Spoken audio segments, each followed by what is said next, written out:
Right जी, मेरा ख्याल हम स्टार्ट करते हैं। मैं start revising what we were doing yesterday.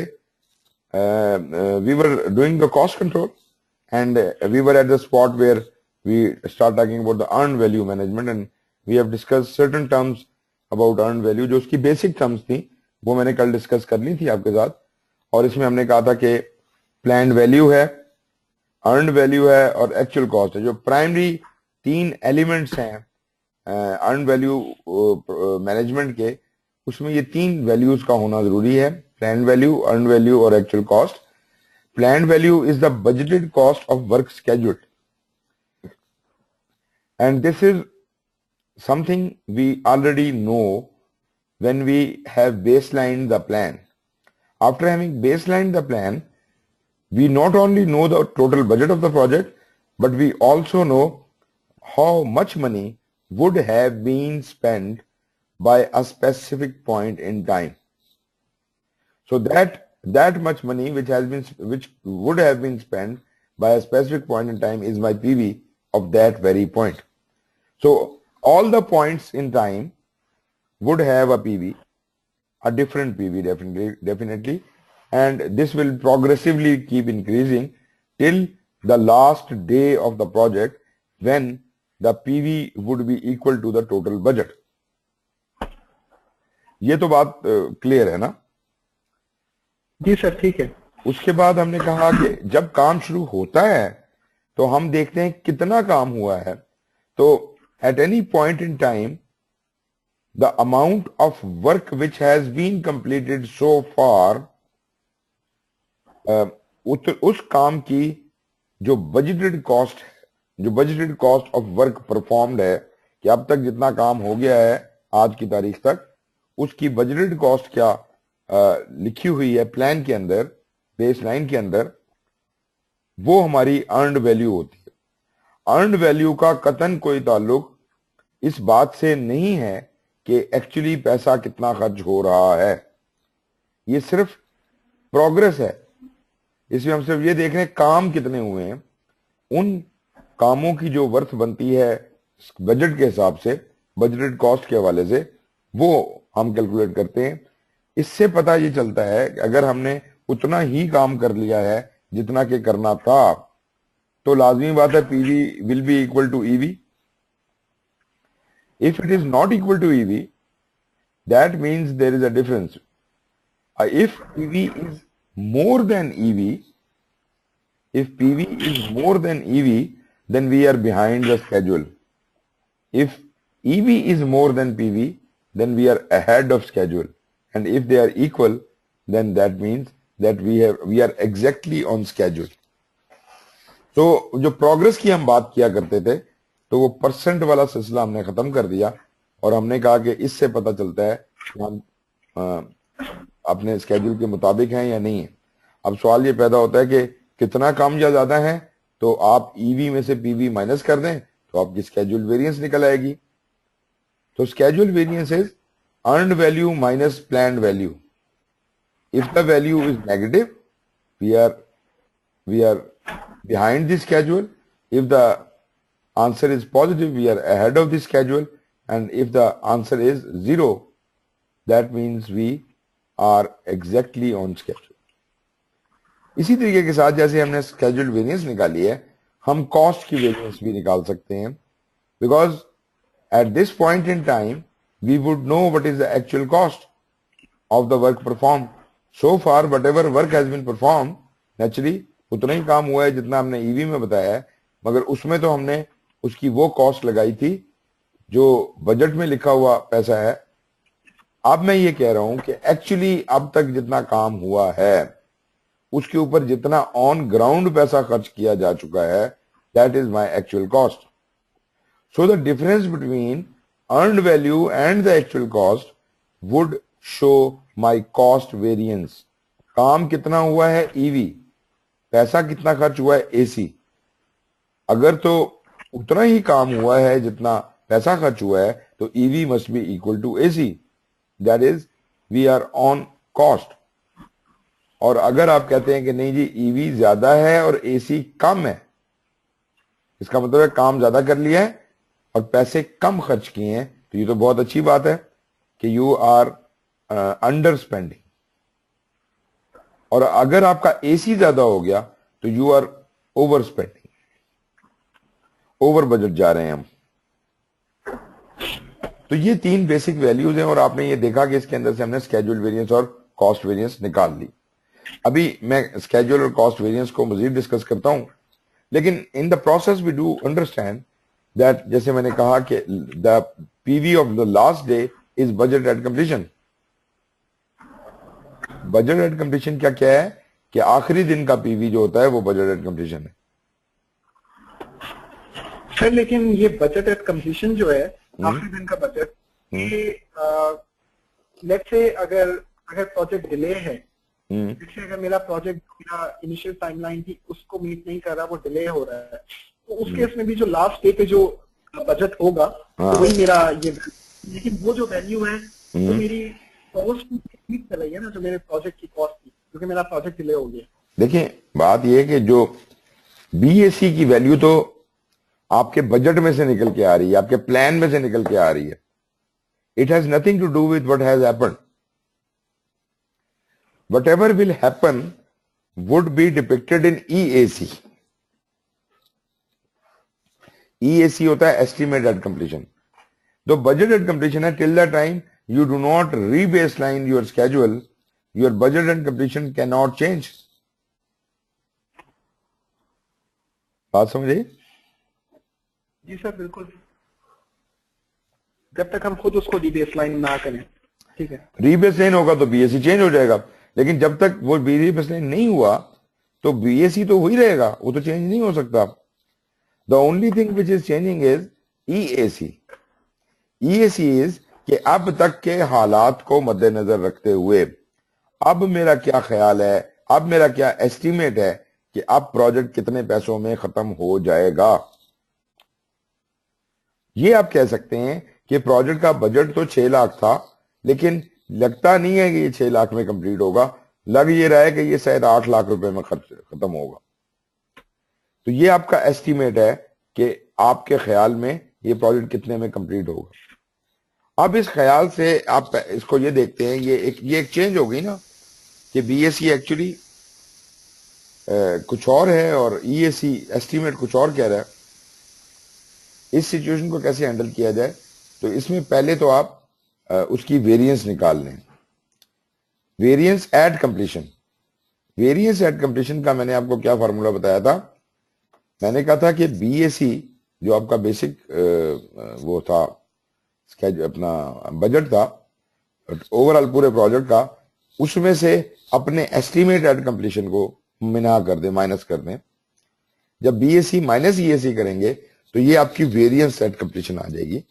तो बीएसी 4 लाख था और ईएसी 6 लाख है, तो इसका मतलब है कि -2 लाख आपकी वेरिएंस है, मतलब वेरिएंस नेगेटिव में है। तो ये दिस इज यूर आपका खर्चा ज्यादा होने का इम्कान है, ओवरऑल खर्चा आपका ज्यादा होने का इम्कान है।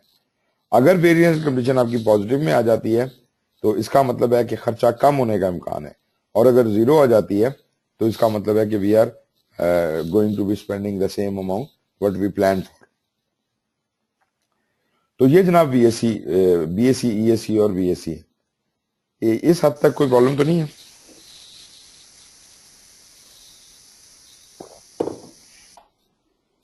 अस्सलाम वालेकुम, काफी सारी समझ आ गई। मोस्टली ओके है। ओके अस्सलाम वालेकुम वज़ाली, कैसे हैं आप? सर अल्हम्दुलिल्लाह, ये बड़े ऑड डेज हो गए मेरे लिए। तो वो कल ना नंबर 1 की, आप तो जानते हैं, कल इनॉग्रेशन है, वो भी मेरी बिल्डिंग की। अच्छा तो बस इस वजह से ना। अच्छा, आप उधर काम एनीवे साहब सर, थैंक यू। ये बस ये अच्छा जी हाँ सर। चले, तो ऐसा करते हैं कि आज हम ज्यादा टाइम नहीं लेते आपका, अब हम हमको जल्दी फारिग कर देंगे। तो मैं बेसिकली आज यही चाह रहा था कि अर्न वैल्यू हमारी कोई रिजॉल्व हो जाए, ताकि फिर हम कुछ आगे की तरफ चल पड़े।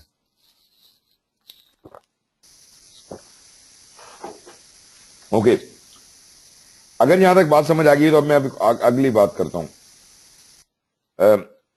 देखें जी, स्केड्यूल वेरिएंस और जो कॉस्ट वेरिएंस है ना, ये दो चीजें, ये बड़ी खतरनाक है। स्केड्यूल वेरिएंस से मुझे या तो प्लस में वैल्यू आ रही है या माइनस में आ रही है या जीरो आ रही है। तो हम तो ये जानते हैं कि plus is good and minus is bad, so इतना तो हमें पता चल रहा है। लेकिन मैं आपसे एक सवाल करूं, अगर आपके पास एक प्रोजेक्ट है, उसका जो कॉस्ट वेरिएंस है वो 5,000 रुपए आ रही है माइनस में, माइनस 5,000 रुपए। एक और प्रोजेक्ट है, उसकी माइनस 5 लाख रुपए आ रही है, तो क्या मैं इन दोनों प्रोजेक्ट्स को आपस में कंपेयर कर सकता हूं?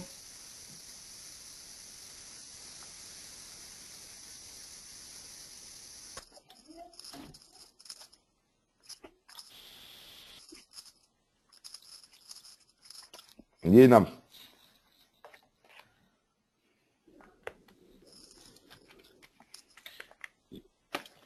एक प्रोजेक्ट की है जी शायद माइनस सर ये 5,000। डिपेंड करेगा कि टोटल जी जी, टोटल जी नहीं सर, मुश्किल है, मेरा ख्याल है डिफरेंट है दोनों। वजह क्या है दोनों की डिफरेंट होने की?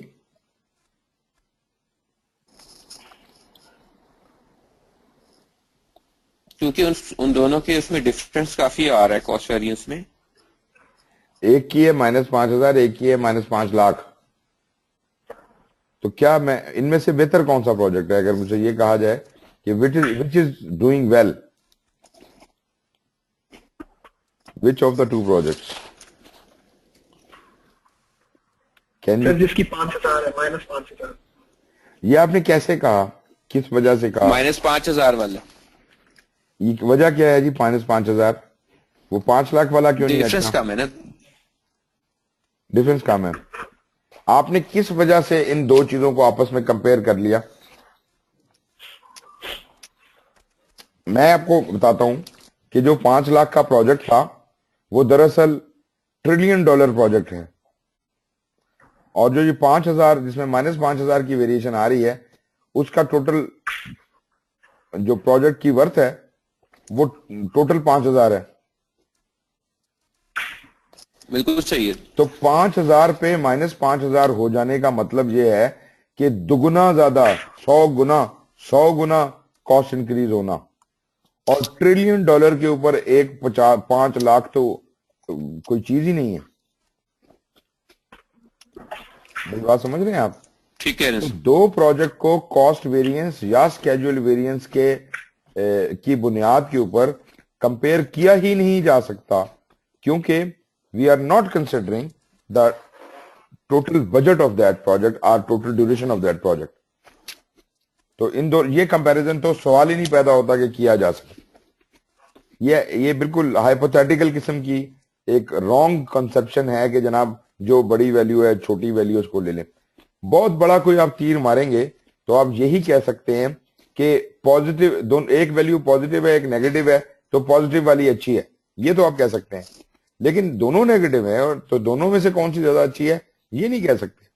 दोनों बुरी हैं, मगर कितनी बुरी हैं ये मैं तब तक नहीं कह सकता जब तक मुझे उस चीज का बजट ना पता चले।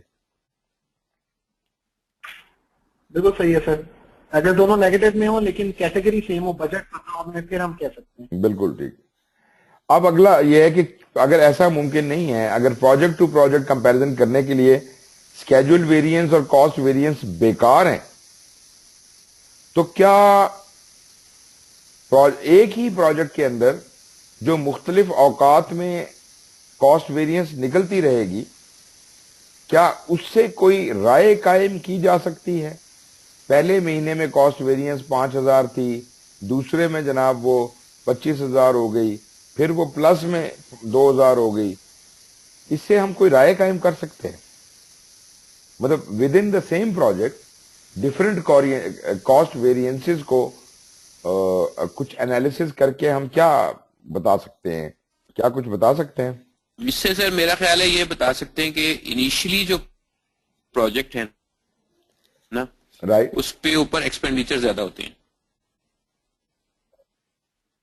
और फिर वो आहिस्ता आहिस्ता कूप अप करता है, और फिर एक वैल्यू आती है, एक टाइम आता है अगेंस्ट द कॉस्ट जिस पे वो ब्रेक इवन तो नहीं, सॉरी,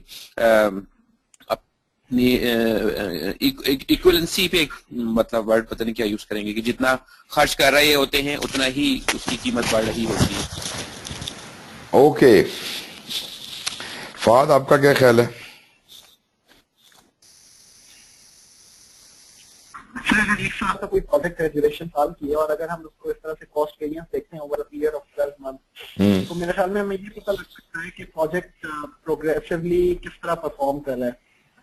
मतलब ओके, यानी फर्स्ट मंथ उसकी परफॉर्मेंस किस तरह थी, अगर ये वेरिएंस जो है वो नेगेटिव में या बहुत ज्यादा नेगेटिव में काफी बड़ी वैल्यू है, या अगर उसके बाद जो है वो न्यूट्रलाइज हो जाती है, फिर अगर पॉजिटिव में चली जाती है, तो वी कैन सी कि उसका बिहेवियर कैसा है और बिहेवियर how कैसा it है, is performing। राइट। गजाली आप जो बात कह रहे हैं वो गालिबन ठीक नहीं है। वेरिएंसेस को, कॉस्ट की वेरिएंसेस के वेरियस फिगर्स को अगर मैं एक ही प्रोजेक्ट के लूं तो मुझे ये अंदाजा होता है कि आप इस वक्त पहले महीने वेरिएंस जो थी -5,000 थी, दूसरे महीने -50,000 हो गई, तीसरे महीने +2,000 हो गई, तो एक ट्रेंड मुझे पता चलता है। लेकिन इससे वो बात पता नहीं चलती जो आपने कही। दूसरी बात इसमें यह है कि ये जो ट्रेंड पता चलता है ये एक अंदाजन ट्रेंड है, एक लाइन ग्राफ सा जरूर बनेगा कि ऊपर हो गया अगर नीचे हो गया, लेकिन इसको मैं किसी काम के लिए प्रॉपरली ऑथेंटिकेटेड वर्क के लिए इस्तेमाल नहीं कर सकता, क्योंकि ये जो कॉस्टों की वेरिएंस आ रही हैं, these figures are going to be क्योंकि कम्युलेटिव फिगर होते हैं ना ये, तो ये फिगर जो हैं ये पहले शुरू में कम होंगे, बाद में ज्यादा होते जाएंगे। तो ये कुछ मजे की बात नहीं बनी। मुझे कोई ऐसा तरीका बताएं कि जिसके साथ मैं इन वैल्यूज से कोई टेंजेबल रिजल्ट्स निकाल सकूं, और ना सिर्फ इन वैल्यूज से टेंजेबल रिजल्ट्स निकाल सकूं, बल्कि एट द सेम टाइम मैं मुख्तलिफ प्रोजेक्ट्स की वैल्यूज को आपस में कंपेयर करके एक सही अंदाजा कायम कर सकूं। उसके लिए मुझे क्या करना चाहिए, इन तीन वैल्यू के साथ, पीवी, ईवी और एसी के साथ मुझे क्या सलूक करूं तो मैं इनको किसी बेहतर इस्तेमाल में ला सकता हूं।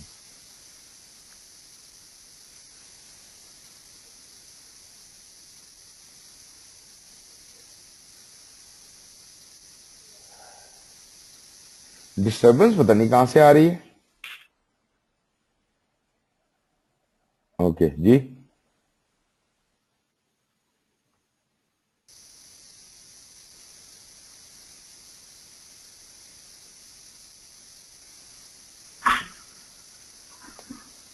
जी जनाब।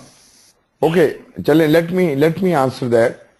देखें, बात यह है कि हमने जब स्केड्यूल वेरिएंस निकाली, हमने कहा ईवी में से पीवी को माइनस कर दो। मतलब ठीक है, माइनस करने से मुझे अंदाजा हो रहा है, लेकिन ये तो बहुत ही बच्चों वाला तरीका नहीं है कि अच्छा जी दोनों का फर्क कितना है, इस फर्क को देख लेते हैं। मतलब ठीक है, फर्क को देखने से कोई ना कोई अंदाजा तो हो रहा है, लेकिन अगर मैं पीवी और ईवी की रेशो ले लेता तो वो ज्यादा बेहतर तरीका नहीं था। एक वैल्यू को मैं ऊपर रखता और दूसरी को नीचे रखता, और अगर वो दोनों बराबर होती तो मेरा जवाब एक ही आना था ना। तो एक का मतलब ये होता कि आई एम ऑन स्केड्यूल, और अगर मेरा जवाब एक से ज्यादा आता तो ज्यादा अच्छी बात है, इसका मतलब है कि I am going ahead of schedule. और अगर मेरा जवाब एक से कम आता तो वो बुरा होता और मैं ये कहता कि I am behind the schedule. इसी तरह कॉस्ट के हवाले से ईवी और एसी का अगर मैं इसी तरह से कंपैरिजन निकालूं और इनका रेशो निकालूं आपस में, अगर मैं ईवी डिवाइडेड बाय एसी करता हूं, अगर तो जितना काम किया है उतना ही पैसा खर्च किया है तो मेरा जवाब 1 आ जाता, विच इज ओके। अगर ईवी बड़ा होता और एसी छोटा होता तो इसका मतलब है कि मैंने कम पैसे खर्च कर ज्यादा काम किया है, तो मेरा जवाब 1 पॉइंट समथिंग आता, जो कि अच्छा होता। और अगर ईवी छोटा होता और एसी बड़ा होता तो मेरा जवाब 1 से कम आता, जिसका मतलब है कि I am behind the, I am over spending. Cost का है ना, आई एम ओवर स्पेंडिंग। तो ये जो मैंने आपको अभी ये रेशियोज बताई हैं स्केड्यूल और कॉस्ट के हवाले से, इनको कहते हैं schedule performance index SPI, and दूसरे को कहते हैं cost performance index which is CPI. So EV divided by PV is what? EV divided by PV is schedule SPI, performance. schedule. Exactly, schedule performance index. और EV divided by AC is cost performance index. तो ये concept भी ध्यान में रखिए. अब मैं अगर SPI या CPI का ग्राफ बनाऊंगा तो मैं इससे कोई रिजल्ट्स अच्छे और सही डिड्यूस कर सकता हूं, क्योंकि वैल्यूज जो हैं वो बिल्कुल हवा के घोड़े पे सवार नहीं होके ऊपर ऊपर चलती जा रही, बल्कि मुझे तो रेशो मिल गई है और रेशो तो इस एक की रेंज में ही रहेगी, एक से कुछ ज्यादा या एक से कुछ कम. तो इसका मतलब है कि मैंने वो जो एक राइजिंग ग्राफ था, आल्दो वो डिपिक्ट तो पिक्चर से ही कर रहा था, लेकिन एट द सेम टाइम वो कॉन्स्टेंटली राइज हो रहा था, उसकी बेस लाइन से फर्क बढ़ता जा रहा था. तो वेरी अपना परफॉर्मेंस इंडेक्स निकालने से मैंने उस चीज को काबू में कर लिया और मुझे एग्जैक्टली वो फैक्टर पता चल गया by which this cost is. ठीक है जी. ओके, आगे जो स्लाइड्स हैं इनके अंदर यही कॉन्सेप्ट जो मैंने आपको बताए हैं यही डिस्क्राइब कर रहा है. मैं सिर्फ आगे चल के जो इंपॉर्टेंट एक दो चीजें आती हैं उनके ऊपर रुकूंगा. ये सब वही चल रहा है, cost variance, schedule variance, calculation formula जो मैं आपको बता चुका हूं वो. फिर SPI आ जाता है और CPI आ जाता है. ये SPI और CPI इनके फार्मूले. CPI का formula EV by AC, SPI का फार्मूला EV by PV. और ये है जनाब ओके फोरकास्टिंग कैसे हम कर रहे हैं. अगर मेरे पास इस महीने का CPI है, आज की रिपोर्ट है, आज की रिपोर्ट का CPI मेरे पास मौजूद है और मुझे लग रहा है कि काम जो है वो ओवर स्पेंडिंग कर रहा है, तो मैं इस ओवर स्पेंडिंग के फैक्टर को ज़हन में रखते हुए प्रोजेक्ट करता हूं और मैं वेरिएंस एस्टीमेट एट कंप्लीशन निकालने की कोशिश करता हूं. और अगर उस एस्टीमेट एट कंप्लीशन से मेरा काम जो है वो सही नहीं होता बल्कि और ज्यादा खराब होता है, तो मैं इसको दुरुस्त करने की, इसको बेसलाइन चेंज रिक्वेस्ट करके जो भी कोई इकदाम लेने हैं वो लेकर अपने टाइम को सही करने की कोशिश करूंगा. तो ये जो मैं फ्यूचर को प्रिडिक्ट करने की कोशिश कर रहा हूं कि अब तक तो ये हाल है, इसी ट्रेंड को आगे सोचा जाए तो क्या बनेगा. अब ये सिंपल सी एग्जांपल ले लीजिए कि अगर अब तक 6,000 रुपए का काम होना था, मतलब आपकी जो प्लान्ड वैल्यू है, सॉरी आपकी जो अर्न वैल्यू है कि अब तक कितना काम हुआ है वो है 6,000 रुपए और आपकी एक्चुअल कॉस्ट जो है वो आ रही है 8,000 रुपए. तो ये सिचुएशन तो शो कर रही है कि हमारा 0.8 के करीब कुछ जवाब आएगा. 0.8 तो कोई अच्छा इंडिकेटर नहीं है, इसको 1 होना चाहिए. अगर इतने फैक्टर के साथ मेरा प्रोजेक्ट डिले हो रहा है तो एंड तक इसका क्या इंपैक्ट पहुंचेगा, ये फोरकास्ट है कि अब इन हालात की रोशनी में, इस परफॉर्मेंस की रोशनी में मेरा प्रोजेक्ट कितना ज्यादा पैसों में कंप्लीट हो पाएगा. ये मेरा फोरकास्ट है. और इस फोरकास्ट के ये जो EAC निकालना है, EAC की जो हमने बात की थी, EAC निकालना है. EAC दरअसल यही एक तरह का फोरकास्ट है जो मैं फोरकास्ट कर रहा हूं कि मेरे अंदाजे के मुताबिक कितने पैसे खर्च होंगे. अब जरा इसी सिनेरियो को लीजिए, 6,000 रुपए का काम हुआ है, 8,000 रुपए खर्च हो गए, 1 लाख का बजट था आपका. मुझे जरा कैलकुलेट करके बताइए कि अगर अब तक का अर्न वैल्यू 6,000 है और जो अब तक काम हो चुका है, जो पैसा खर्च हो चुका है वो 8,000 हो चुका है और 1 लाख का काम है, तो मुझे ये बताइए कि आपके प्रोजेक्ट का एस्टिमेट एट कंप्लीशन क्या है. फोरकास्ट करें इसे.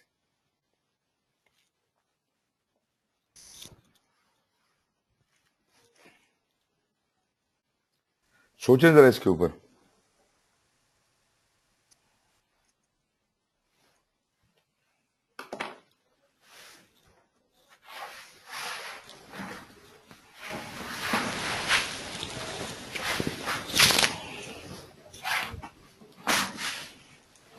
मैं फिर दोहराता हूं, 6,000 रुपए की वैल्यू अर्न की है आपने, जो काम किए हैं उनकी बजटेड कॉस्ट 6,000 रुपए है।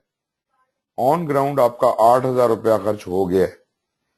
मतलब यूं समझिए कि हर 6,000 के काम पे आप 8,000 रुपया अगर खर्च करते हैं तो 1,00,000 वाला काम जो है वो कितने में होगा जाकर? ये आपका एस्टिमेटेड कंप्लीशन है। और अगर मैं इसको यहां पे इसी बात को लिख दूं क्रॉस मल्टीप्लिकेशन के तरीके के मुताबिक, तो वो बनेगा, सॉरी, ओके, क्या बनेगा जी? Let's see. अगर 6,000 का काम 8,000 में होता है तो 1,00,000 का काम कितने में होगा? क्रॉस मल्टीप्लाई कीजिए इसको। इसका मतलब है 1,00,000 multiplied by 8,000 divided by 6 is equal to the question mark. क्या ख्याल है आपका?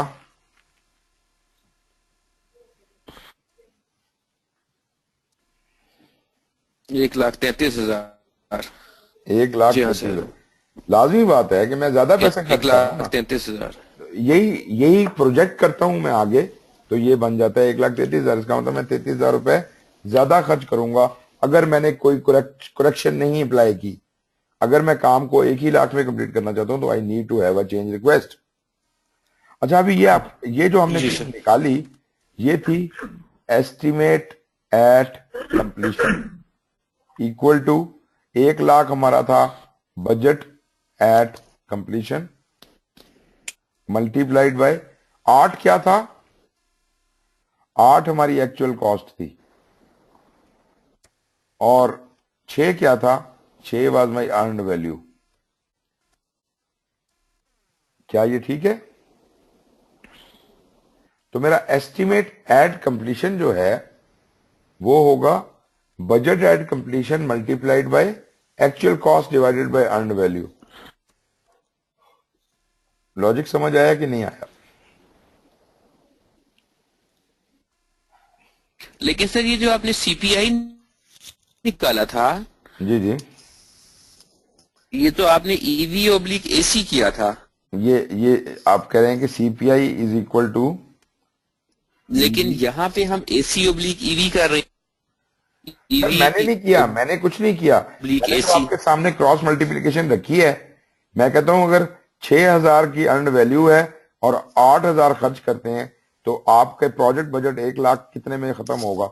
मैंने तो क्रॉस मल्टीप्लिकेशन किया, मैंने फार्मूला को नहीं सर ये तो इकाई का कायदा है, ये तो कोई मसला नहीं है। लेकिन उससे पहले जब आपने एसपीआई और सीपीआई वो अलग फार्मूला बताया, वो अलग फार्मूला, सीपीआई में आपने बताया ईवी ओब्लिक एसी। आप सही जगह पे हैं, आप सही जगह पे हैं, लेकिन वो अलग फार्मूला है। अब आप मुझे ये बताएं कि अगर EV over AC is equal to CPI तो AC over EV is equal to what? उसका इससे कोई ताल्लुक नहीं। आप निकालें ना ताल्लुक, बताएं ना मुझे कि EV by AC is equal to CPI, then AC over EV क्या होगा?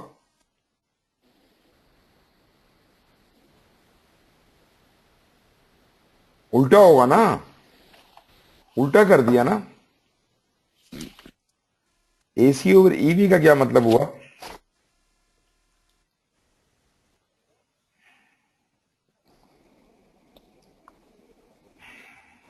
एसी ओब्लिक ईवी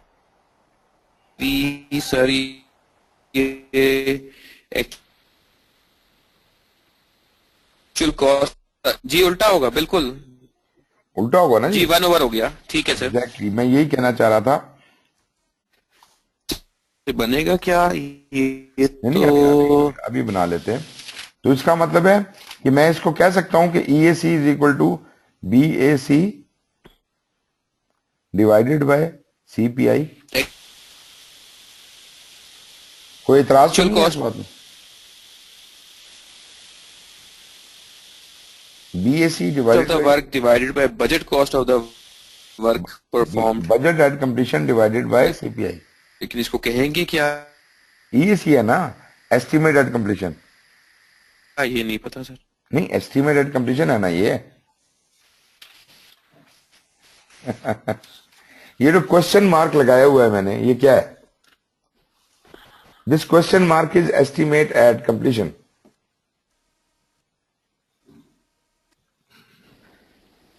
तो फाद क्या हुआ, कंफ्यूज क्यों हो रहे हैं? Where is the problem? Sir ये पॉइंट समझ नहीं आया. आई मीन सही है. ओके, ये EV earn value divided by जो ओके, एक्चुअल कॉस्ट है वो तो समझ आ गया सर, उसमें तो प्रॉब्लम नहीं है. लेकिन एक- जब ये आप actual cost divided bye earn value कर रहे हैं, T is equal to BAC. Okay. let me put it this way.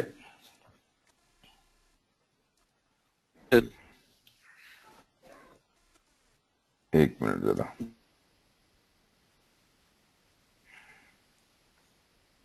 जी हाँ sir.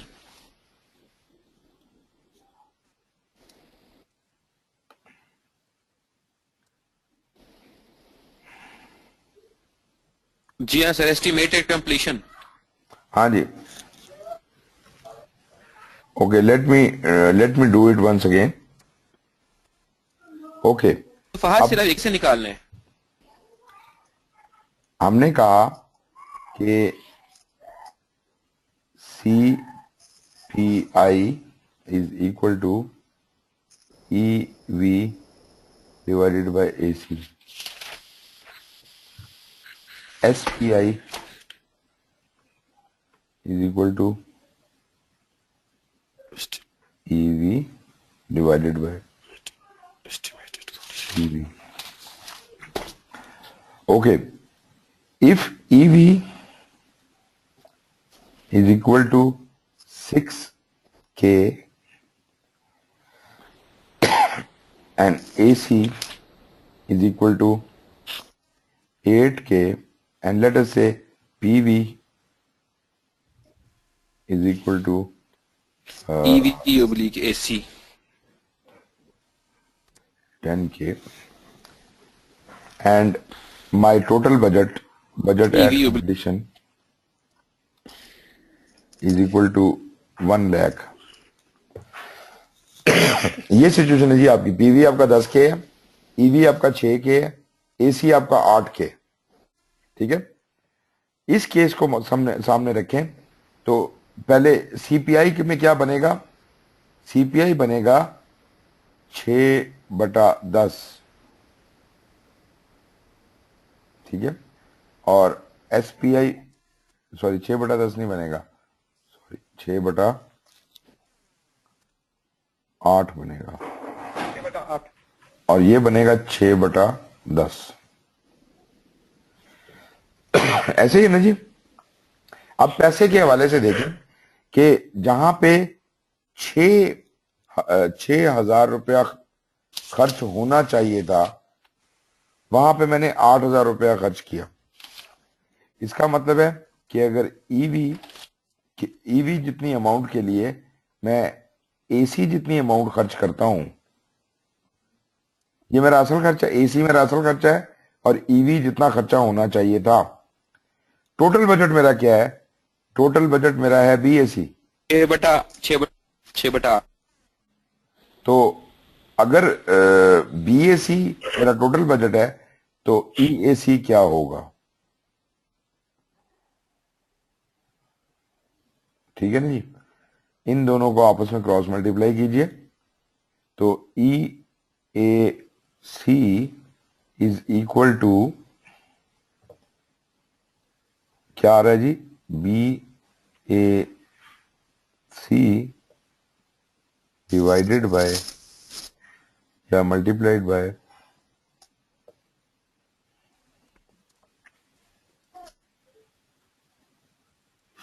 AC divided by EV, which is equal to AC divided by,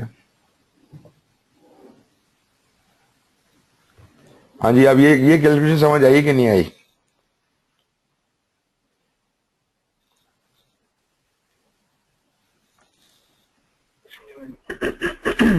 ठीक है सर। तो बड़ा ये derivation करके हमने देख ली कि अगर हम बजट एट कंप्लीशन, जो मेरा टोटल बजट है, उसको आज की सीपीआई की वैल्यू से डिवाइड कर दें तो मेरा एस्टिमेट एट कंप्लीशन निकल आएगा। सही है सर। ये जो कुछ भी मैंने लिखा है, अगर आपको समझ आ गया, इसको नोट करें, मैं इसको खत्म करने लगा, मिटाने लगा।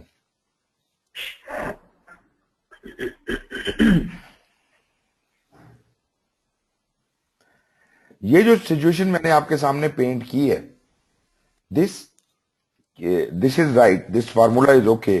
ईएसी का फार्मूला मैंने ड्राइव किया है। ईएसी का फार्मूला यही है, बीएसी डिवाइडेड बाय सीपीआई। मगर अगर मैं पहले महीने का मेरा सीपीआई निकलता है 0.8, क्या निकला था जी? अभी इसको देख लीजिए। 6/8 से क्या जवाब आया था? 6/8 से 0.75। 0.75।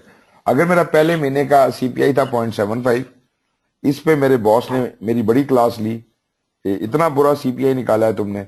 तो I worked hard and I improved this CPI to 1.25 next month. अगले महीने मेरा 1.25 आ गया। तो 1 लाख का प्रोजेक्ट था, पहले महीने की परफॉर्मेंस के मुताबिक जब देखा गया तो पता चला कि ये जनाब 1.33 लाख में कंप्लीट होगा। जब हमने इसको 0.75 से डिवाइड किया तो 1.33 बन गया। अब हम कह रहे हैं कि अब हमारा जो ये था 0.75 के हिसाब से, ठीक है। अब मैं कह रहा हूं कि नहीं, अब ये 1.25 हो गया है। अब इस दूसरे महीने के इस सीपीआई के हिसाब से मुझे बताइए कि अब प्रोजेक्ट कितने में कंप्लीट होगा?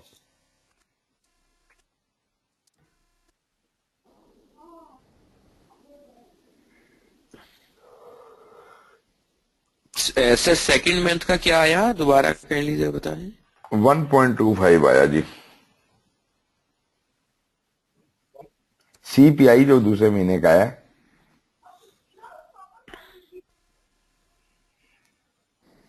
1 लाख डिवाइडेड बाय 1.25। हाँ जी। एक सेकंड।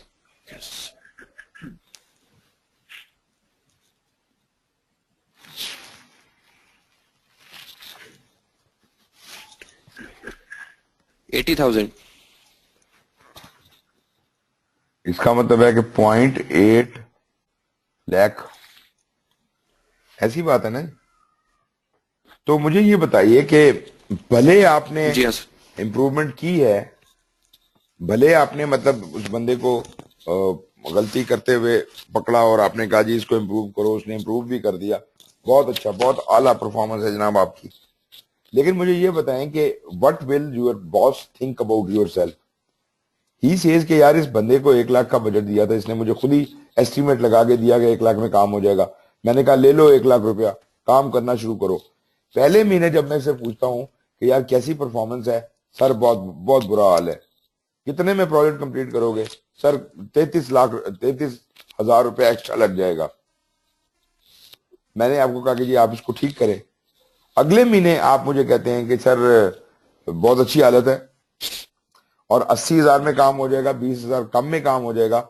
स्ट्रेट अवे आपने 53,000 की जंप दी। ये कैसे मुमकिन हो सकता है? क्या आपका प्रोजेक्ट जो है प्रोजेक्ट क्या कहते हैं, ये कोई सैनिटी नजर आती है कि इतनी ज्यादा वेरिएशन आपके एस्टिमेट्स के अंदर, इतनी ज्यादा वेरिएशन, हर महीने एक नई कहानी सामने आ जाती है। तो क्या वजह है कि ये प्रॉब्लम हो रही है? इतनी वेरिएशंस क्यों है, जबकि आपने कुछ भी नहीं किया, आपने थोड़ी सी करेक्शन अप्लाई की है? कोई वजह नजर आ रही है आपको कि क्यों ऐसा हो रहा है?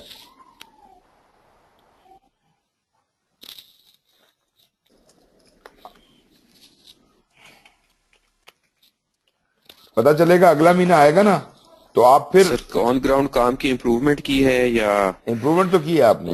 आपने जस्ट फॉर काम द तो आपने बेहतर सेक ऑफ? किया। मेरा सिर्फ पॉइंट ये है कि ये जो फिगर आप एस्टिमेट एट कंप्लीशन का बता रहे हैं ये बहुत नॉन रियलिस्टिक नहीं निकल आया। सर इतना ये नॉन रियलिस्टिक क्यों निकला है?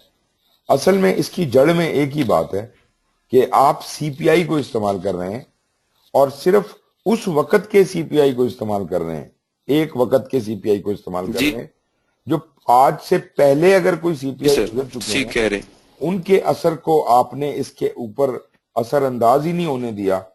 आपने अच्छे अच्छे वक्त पे सिर्फ अच्छा वाला सीपीआई उठाया और उससे डिवाइड करके एक फिगर निकाल दिया, बुरे वक्त में सिर्फ बुरा वाला सीपीआई उठाया।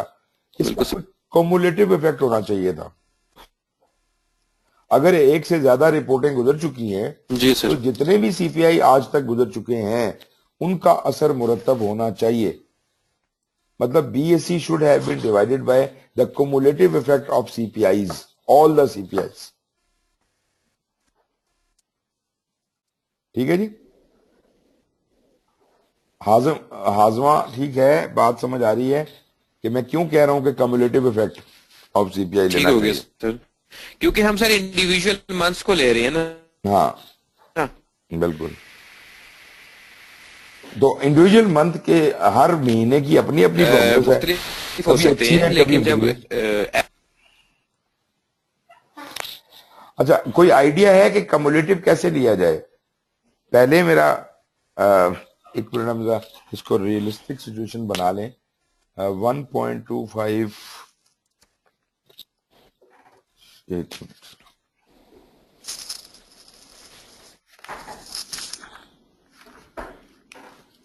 वन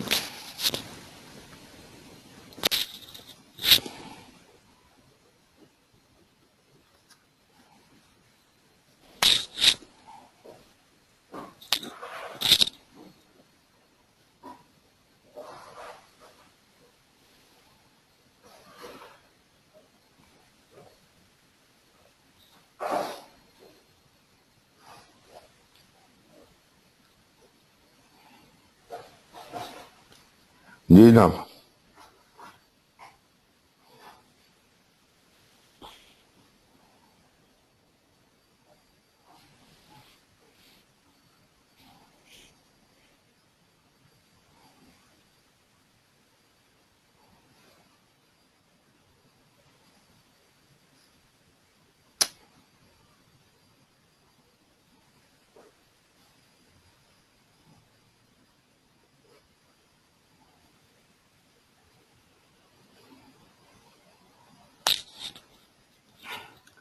ये जरा मुझे बताएंगे 10 डिवाइडेड बाय 1.25 क्या बनेगा?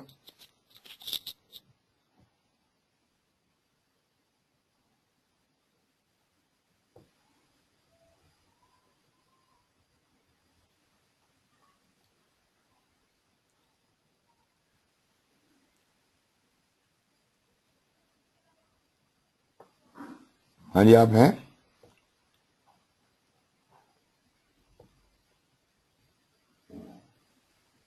तो क्या कह रहे हैं, दोबारा बताइए।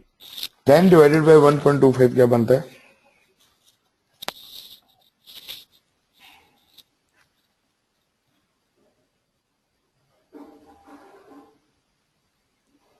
एट। 8। 8 सर। ओके,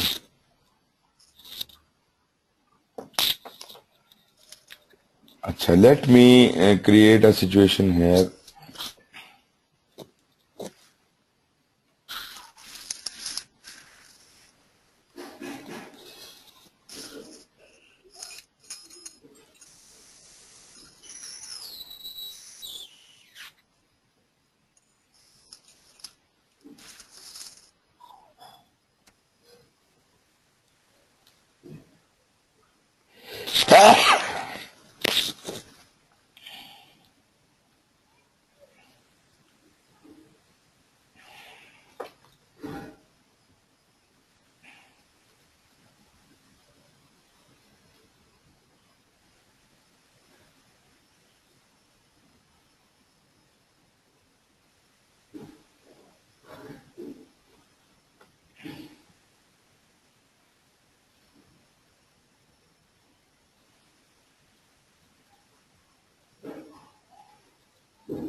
एक तो ना इसके ऊपर लिखना बड़ा मुश्किल है।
जी जनाब, जी जनाब, अस्सलाम वालेकुम।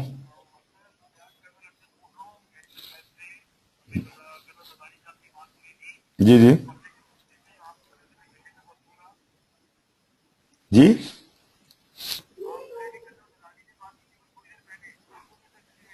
नहीं, कोई बात नहीं की। नहीं नहीं नहीं, वो मेरे ख्याल में उन्होंने गलत नंबर आपको दे दिया।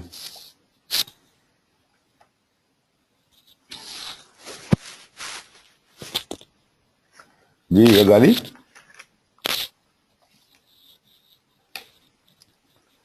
गजाली आवाज आ रही है?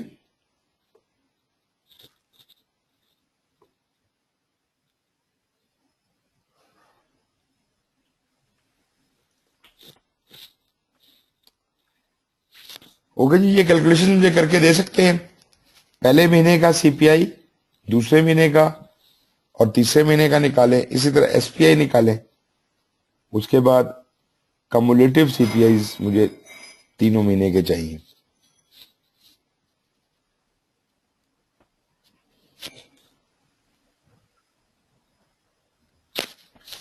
वैसे इससे बेहतर है, जितनी हम एफर्ट कर रहे हैं, इससे बेहतर है हम एक्सेल की शीट खोल के बैठ जाएं, वो ज्यादा बेहतर रहेगा।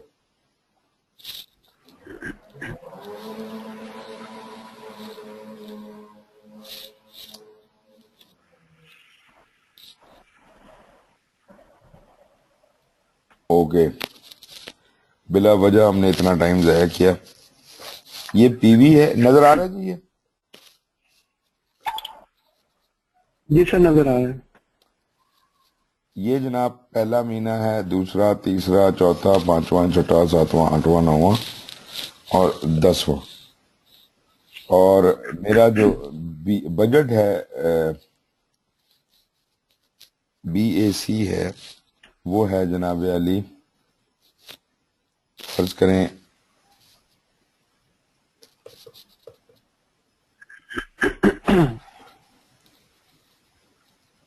10 लाख है।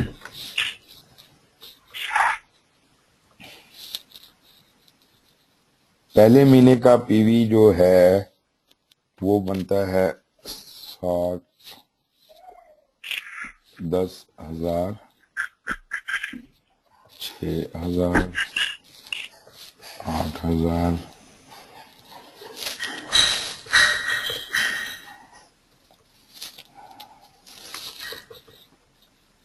और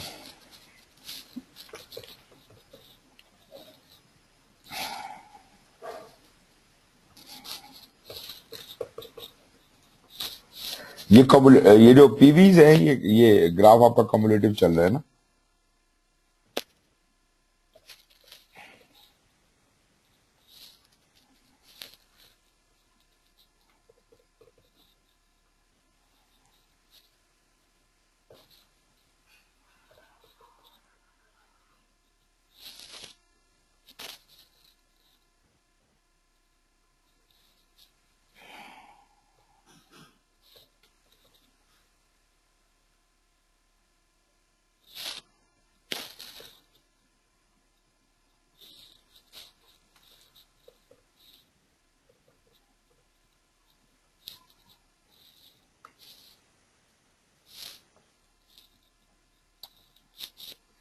ओके,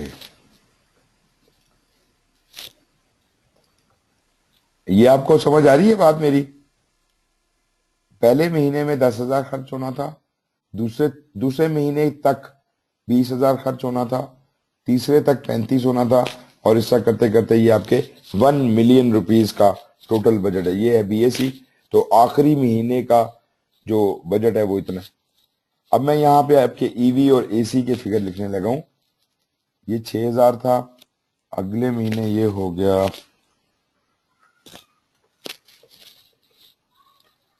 10,000, और इधर हो गया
हाँ जी, ये सामने आ गए आपके सारे फिगर्स।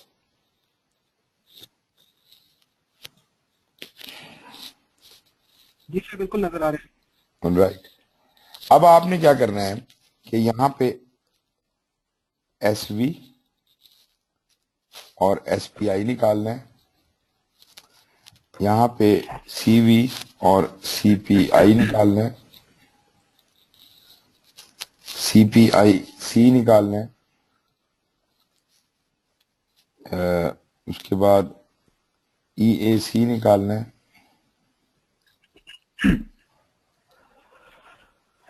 और इधर जो ईएसी का स्टैंडर्ड फार्मूला है वो तो ये है, और सीपीआई का फार्मूला है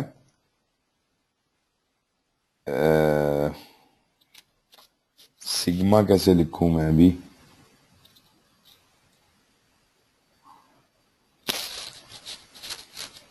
मैं ये निशान डाल देता हूं, sigma EV divided by sigma. वो सिग्मा का निशान नहीं होता जी वो, सर बिल्कुल पता है मुझे। वो sigma EV by sigma AC. जो सीपीआईसी होता है, बल्कि मैं ऐसा करता हूं कि इस वैल्यू को कट करके इधर ले आता हूं।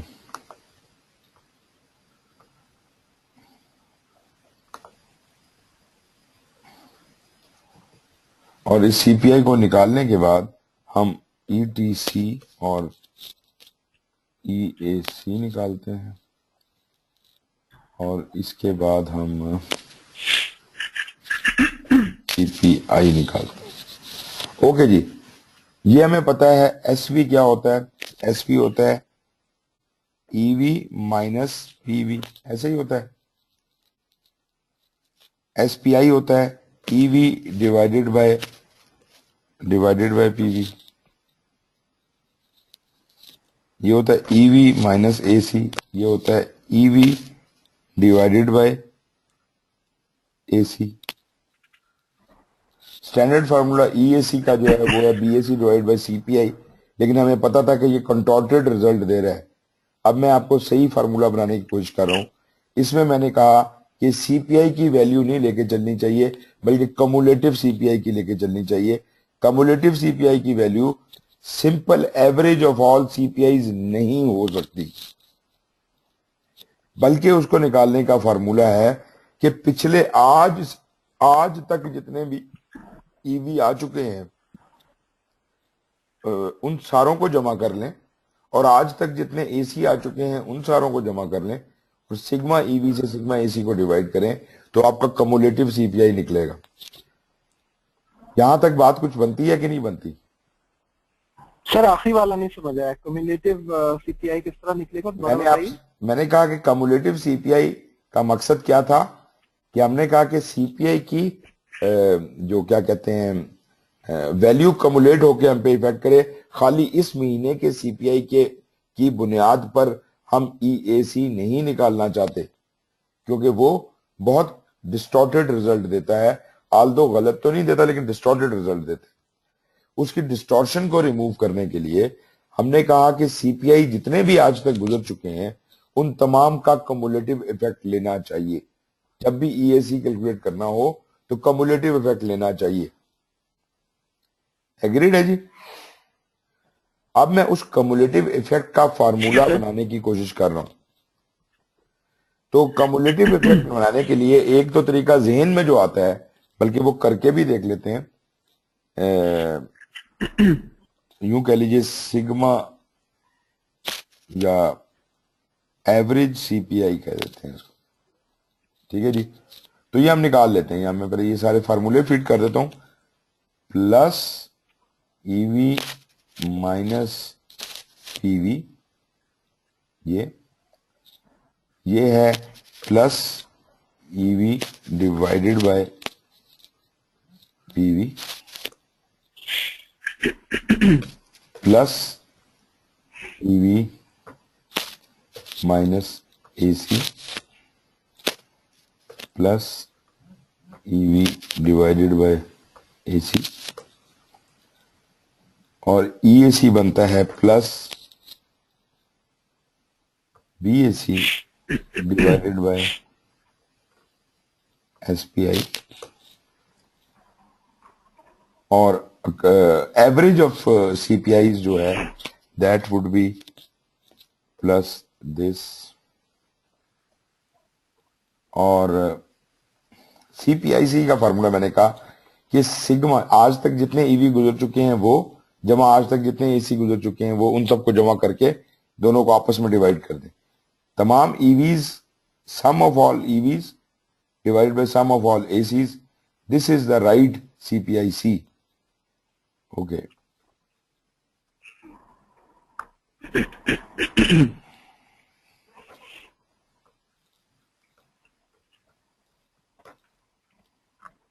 ये ठीक है, ये ठीक है, ये ठीक है। यहां पर हम कहना चाहते हैं कि ओके,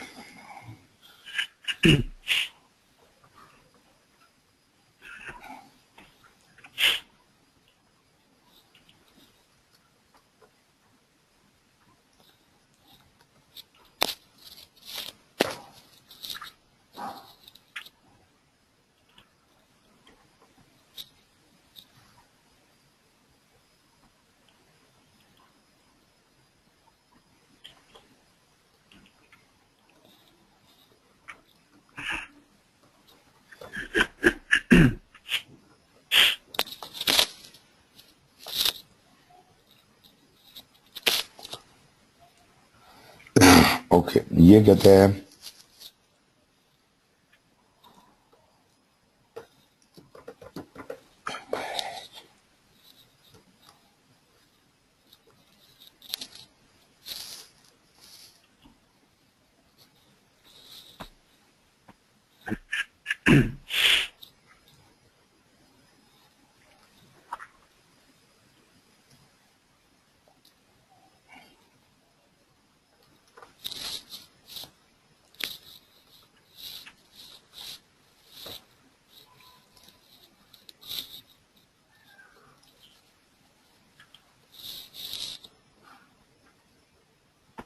ये ठीक हो गई।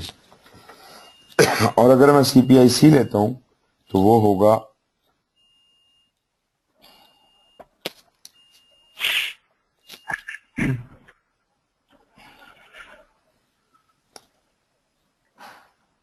प्लस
यहां तक कोई बात किसी को समझ आई कि नहीं आई है?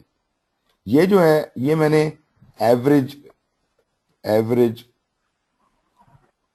ले ली है CPIs, ठीक है जी। ये मैंने एवरेज CPI ले ली है। अगर मैं आज तक की सारी CPIs की एवरेज ले लूं अब इस महीने में, पहले महीने में तो एक ही CPI गुजरी है तो मेरी एवरेज निकलेगी 0.75। आप लोग मेरे साथ हैं ना? जी सर। अगर 0.75 और 1.25 की एवरेज ली जाए तो 1 बन जाएगी। ये भी एग्री करते हैं? बिल्कुल ठीक है सर। तीसरे महीने में अगर मैं इन तीनों वैल्यूज की एवरेज ले लूं तो वो 1 बनेगी। ये 0.75, ये 1.25 है और ये 1 है, तो तीन महीनों की 1 बनेगी। तो आप ये देखें कि ये तो मेरी नॉर्मल एवरेज CPI चल रही हैं, इनकी वैल्यूज आप देख सकते हैं ये जा रही हैं।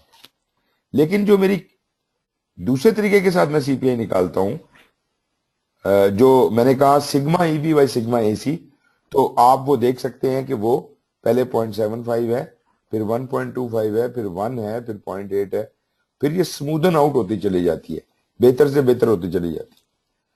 अब आपके पास 3 किस्म के CPI मैंने सामने रखे हैं। पहले एक्चुअल CPI, फिर एक इसको मैं रेड में शो कर देता हूं कि ये CPI एप्लीकेबल नहीं है, लेकिन इसको सिर्फ मैंने कंपैरिजन के लिए बनाया है कि ये CPI जो है आप कंपेयर कर सकें कि एवरेज लेने में और sigma EB by sigma AC लेने में रिजल्ट्स में फर्क है ना जी? रिजल्ट सर जो रेकमेंडेड अप्रोच है वो तो एवरेज लेना नहीं है, राइट? वो ये है, जैसा वो आपकी ये CPIC वाली है, ठीक है ना जी? ठीक है सर। तो असल मैं सिर्फ आपको दिखाना चाह रहा था कि they don't mean the same. Average CPI is different and CPIC is different. तो एवरेज CPI तो नहीं लेनी, सिर्फ आपको दिखाने के लिए मैंने कैलकुलेट करके आपको दिखा दिया कि एक वैल्यूज नहीं आती, this doesn't mean the same, therefore sigma EB by sigma AC is the formula. But आप मुझे आप थोड़ा सा अटेंशन दीजिएगा, अगर मेरे पास CPIC मौजूद है तो बस ठीक है, फिर मैं इसको पहले महीने तो आपका जो EAC निकलता है वो सिंपली वही निकल आएगा। पहले हमने EAC का फार्मूला कहीं और लगाया था कि नहीं लगाया था? नहीं लगाया था।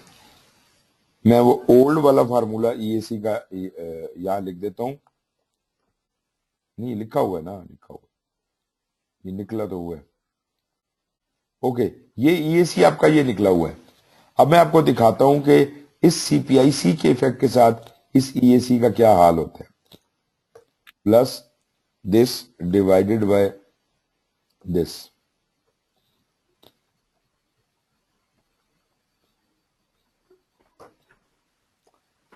आपने देखा है क्या वैल्यूज में कितना बड़ा फर्क पड़ा है।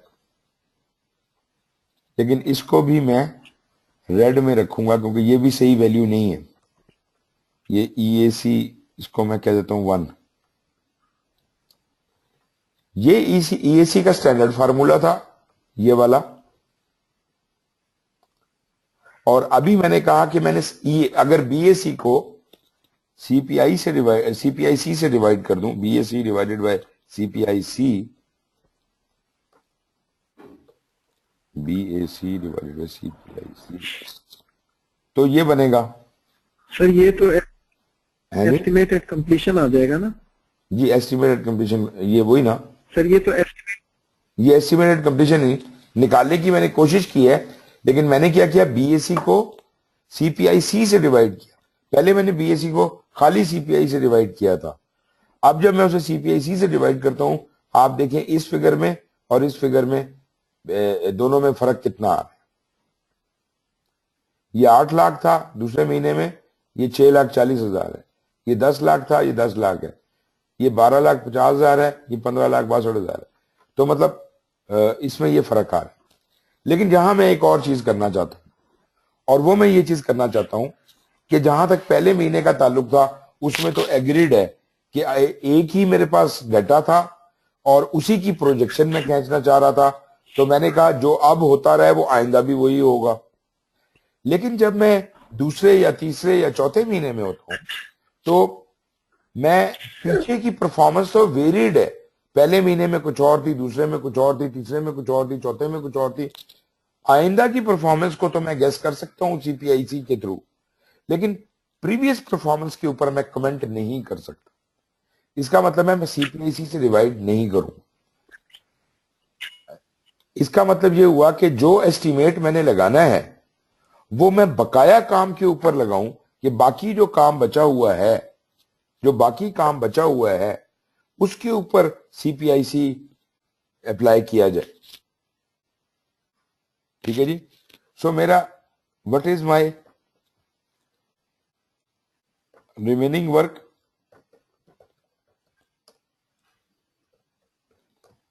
What is my remaining work,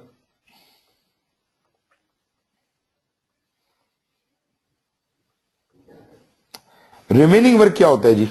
आप किसी जगह पे खड़े हुए हैं तो रिमेनिंग वर्क किसको कहूंगा मैं? जी जनाब। सर जो काम अभी बच गया है जी, तो वो कैसे कैलकुलेट करूं मैं? प्रोजेक्ट का टोटल काम क्या है? टोटल काम क्या है प्रोजेक्ट का? What is the total work? ये लिखा हुआ है, इधर ही लिखा हुआ है। टोटल वर्क क्या था प्रोजेक्ट का आपका बजट में? पैसों में बताए ना। What is the total work of your project? कितने का काम था? सर बजट एक्विजिशन था ना जी 1 मिलियन। 1 मिलियन। तो इसका मतलब है टोटल काम आपका 1 मिलियन का था। और कितना काम कर लिया आपने पहले महीने के हिसाब से बताइए?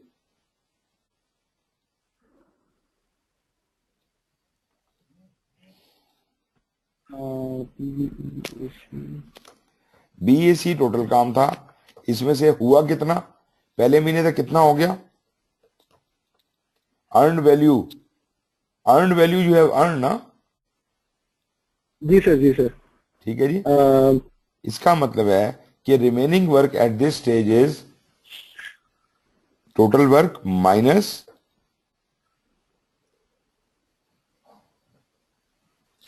Earn value. तो इस वक्त बकाया काम है 9,94,000 का। एग्रीड? ठीक है सर।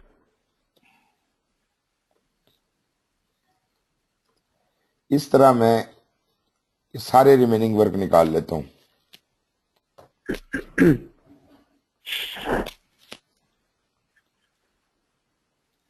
किधर गया?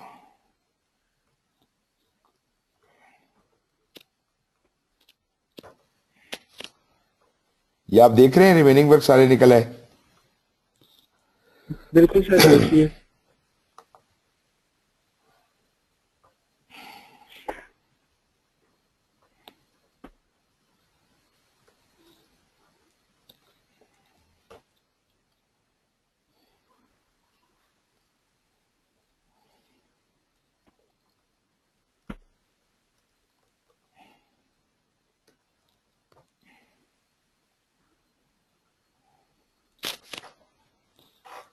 और इसको कहते हैं जी estimate to complete. Estimate to complete का क्या मतलब है? एस्टीमेट टू कंप्लीट का मतलब है कि जो बकाया काम रह गया है, जो बकाया काम रह गया है, RW डिवाइडेड बाय CPIC। बात समझ आई जी? जो बकाया काम रह गया है उस पे CPIC अप्लाई कर दो, और वो क्या है? ये है जी मेरा बकाया काम डिवाइडेड बाय CPIC की वैल्यू जो ऐसा सही निकली हुई है, वो ये। बात समझ आई आपको? ये इतना काम और बकाया जो काम है उसके ऊपर इतना पैसा लगेगा। आप में से एग्री करते हैं कि नहीं? सर रिमेनिंग वर्क तो क्लियर है, उसके अंदर आपने कहा कि जो बजट एट कंप्लीशन है डिवाइडेड बाय ऑन वैल्यू, वो तो क्वाइट एक वाला है। एस्टीमेट टू कंप्लीट का मतलब है कि ये जो बकाया काम रह गया है, जो बकाया काम रह गया है, उस काम को करने के लिए कितना पैसा लगेगा। ठीक है सर, तो उसमें आपने जो रिमेनिंग वर्क है उसको डिवाइड कर दिया कॉस्ट परफॉर्मेंस इंडेक्स जो क्यूमुलेटिव आपने लिया था, कम्युलेटिव CPIC से। ठीक है, ये है ठीक है सर, कम्युलेटिव CPI। तो इससे मैंने इसे डिवाइड कर दिया, इसमें कोई प्रॉब्लम तो नहीं है। ठीक है, अब अगर मुझे ठीक है सर, मतलब ये जो और कितना खर्चा होना ना, अब तक जितना और जितना खर्चा होने का इम्कान है वो आपने फोरकास्ट कर लिया ना, और ये तो आपको पता ही है कि अब तक कितना खर्चा हो चुका है। क्या ख्याल है, ये पता है कि नहीं है?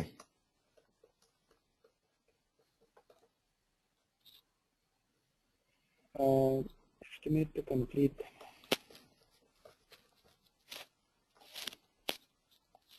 अब तक कितना खर्चा हो चुका है ये पता है कि नहीं पता?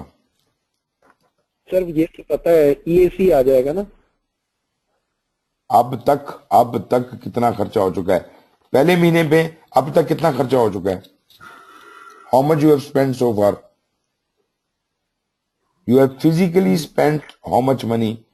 पहले महीने के एंड तक कितना पैसा जेब से खर्च हो चुका है?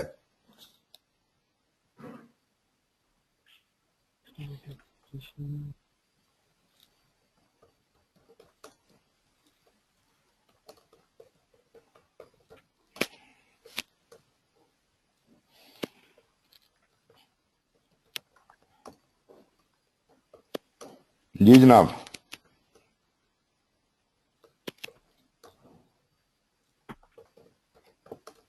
सर गुम हो गए सारे लोग। काफी सारी चीजें आ गई हैं। फर्स्ट मंथ के एंड पे अभी तक हमने कितना खर्चा किया है? सर AC खर्च किया है ना, खुदा का खौफ करें, आपने AC खर्च किया है ना। एक्चुअल कॉस्ट जो स्पेंड हुई है पहले महीने तक वो तो AC है, वो तो हमें पता है। जैसे अर्नड वैल्यू का हमें पता है तो हमें AC का पता है कि दिस मनी, मतलब पहले महीने तक एक 8,000 खर्च हुए, दूसरे महीने तक 8,000 खर्च हुए। इसका मतलब है कि दूसरे महीने में कोई पैसा खर्च नहीं हुआ, वो जो 8,000 चले आ रहे थे वही चले। उसके बाद तीसरे महीने तक 35,000 खर्च हो गए। इसका मतलब कि तीसरे महीने के एंड तक 35,000 रुपया खर्च हो चुका है, चौथे महीने के एंड तक 1.5 लाख रुपया खर्च हो चुका है। तो इसका मतलब है कि जो अब तक खर्च हो चुका है वो मुझे पता है, जो अब के बाद खर्च होना है वो मैं कैलकुलेट कर चुका हूं। इसका मतलब है कि टोटल मेरा जो एस्टिमेटेड कंप्लीशन बनता है that is actual cost plus estimate to complete. तो सिंपली सर ऐसा ही है। अगर मैं इस 8,000 में ये जो कैलकुलेटेड अमाउंट निकली है ये जमा कर दूं, तो this is my estimate to complete, right. ठीक है सर, बिल्कुल।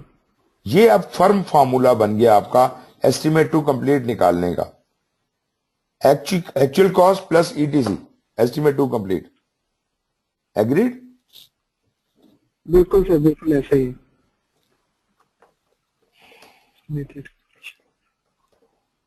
ये हर मंथ का है sir, every month, month wise आपने ब्रेकअप कर दिया। हाँ जी।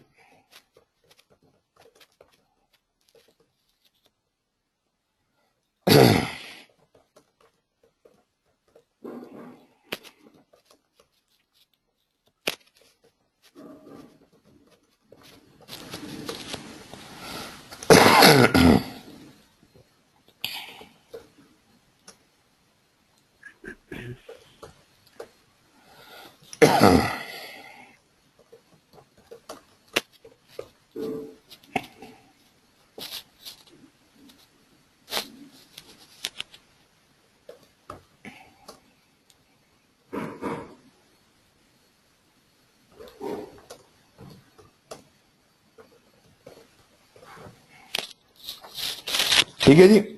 मेरा ये जितना भी मैंने कुछ आपको करके दिया है, बात सिर्फ इतनी सी है कि इसका कोई सेट रूल या तरीका नहीं है। आप अपने प्रोजेक्ट के हिसाब से चाहें तो अपना ईएसी आप इस रॉ वाले तरीके के साथ निकाल सकते हैं। अगर आपका प्रोजेक्ट ज्यादा प्रिसाइज डाटा की तरफ जाता है तो मोस्ट प्रिसाइज डाटा मैंने आपको ये निकाल के दिया, ईएसी निकालने का बिल्कुल सही तरीका। अब आप मुझे ये बताइए कि ये जो वैल्यूज यहां पे निकली हुई हैं, क्या ये आपके रॉ वाली वैल्यूज के बराबर नहीं है? रॉ वाली वैल्यूज एग्जैक्टली उसके बराबर क्यों आ रही हैं? D1 divided by D11। Okay, यहां में कोई गलती तो नहीं कर रहा कम्युलेटिव सीपीए निकालने के लिए? T4 E4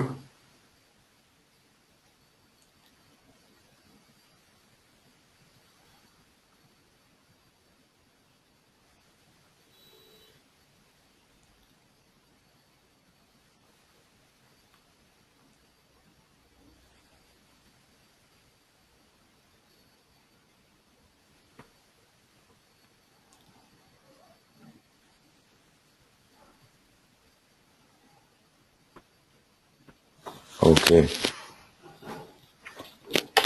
ये मेरे साथ कोई गेम हो गई है। Sigma EV by sigma AC,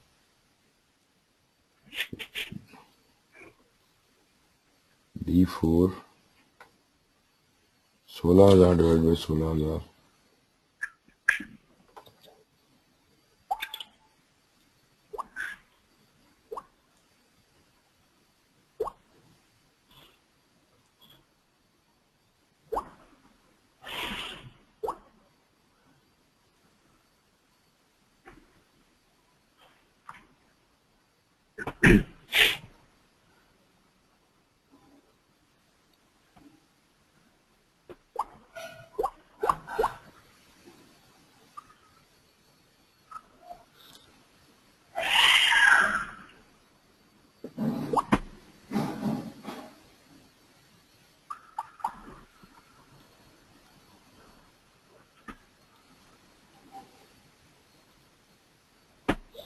हाँ 16 बाई 16 बनाना चाहिए, क्यों गलत आ रहा है?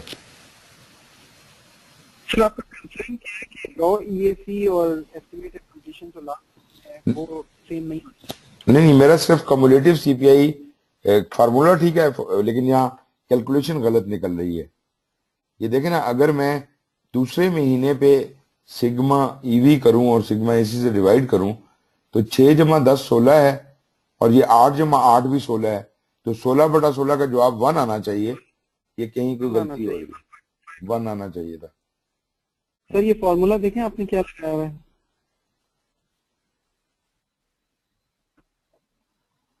फॉर्मूला में लग D4 रहा है कि D4 और E4 को सम किया है और डिवाइड किया D5 और वो E5 तो के सम से। सम तो लिखा ही नहीं। सॉरी, D4 सम का लफ्ज नहीं लिखा।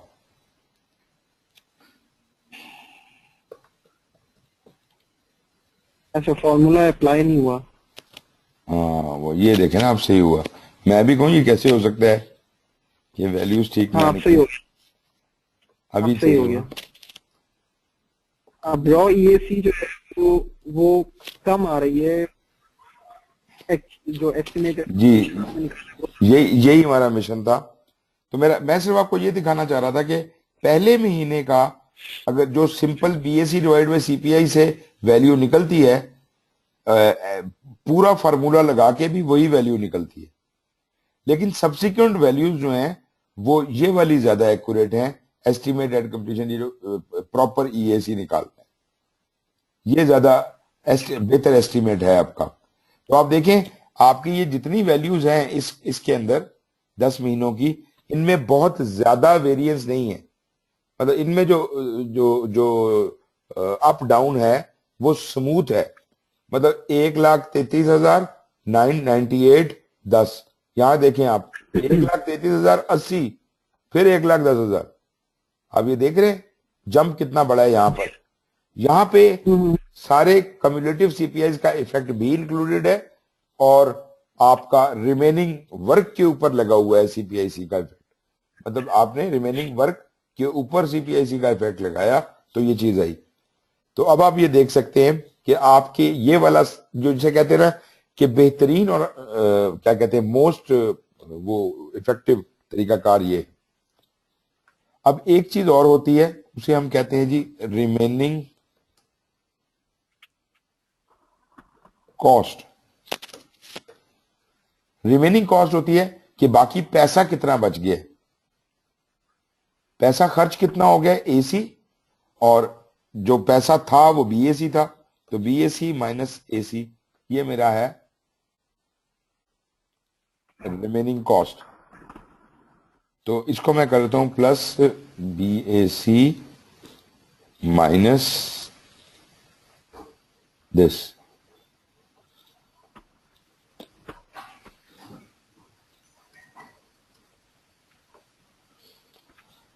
तो ये जनाब ये मेरी रिमेनिंग कॉस्ट, पैसा कितना मेरे हाथ में बाकी बचा है वो ये है। TCPI जो होता है वो remaining work divided by remaining cost, इसको कहते हैं to complete performance index. To complete performance index क्या है, plus remaining work divided by ये डिवाइड रिमेनिंग कॉस्ट। तो ये आ गया जी।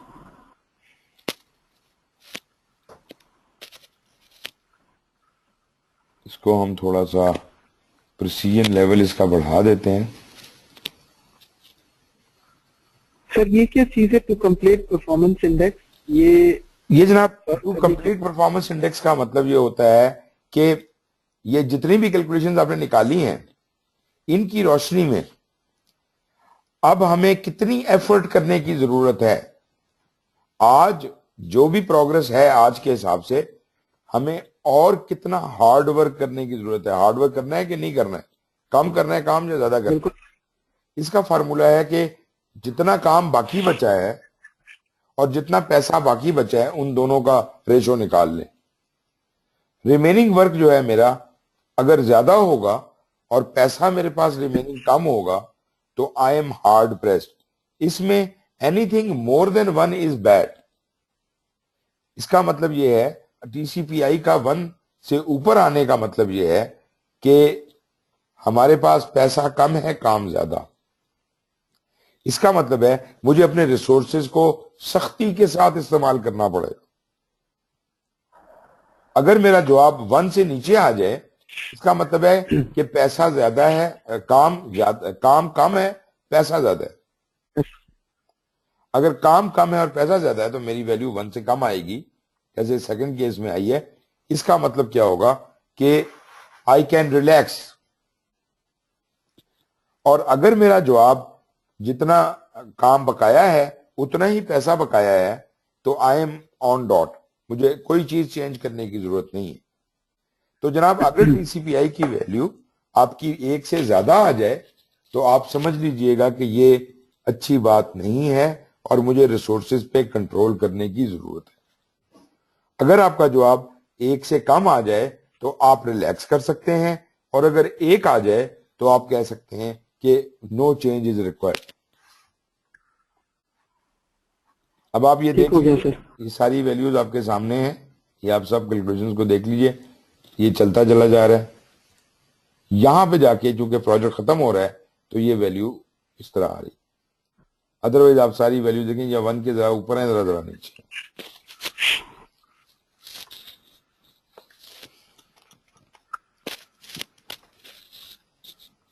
जी गजाली आप बैठे हुए?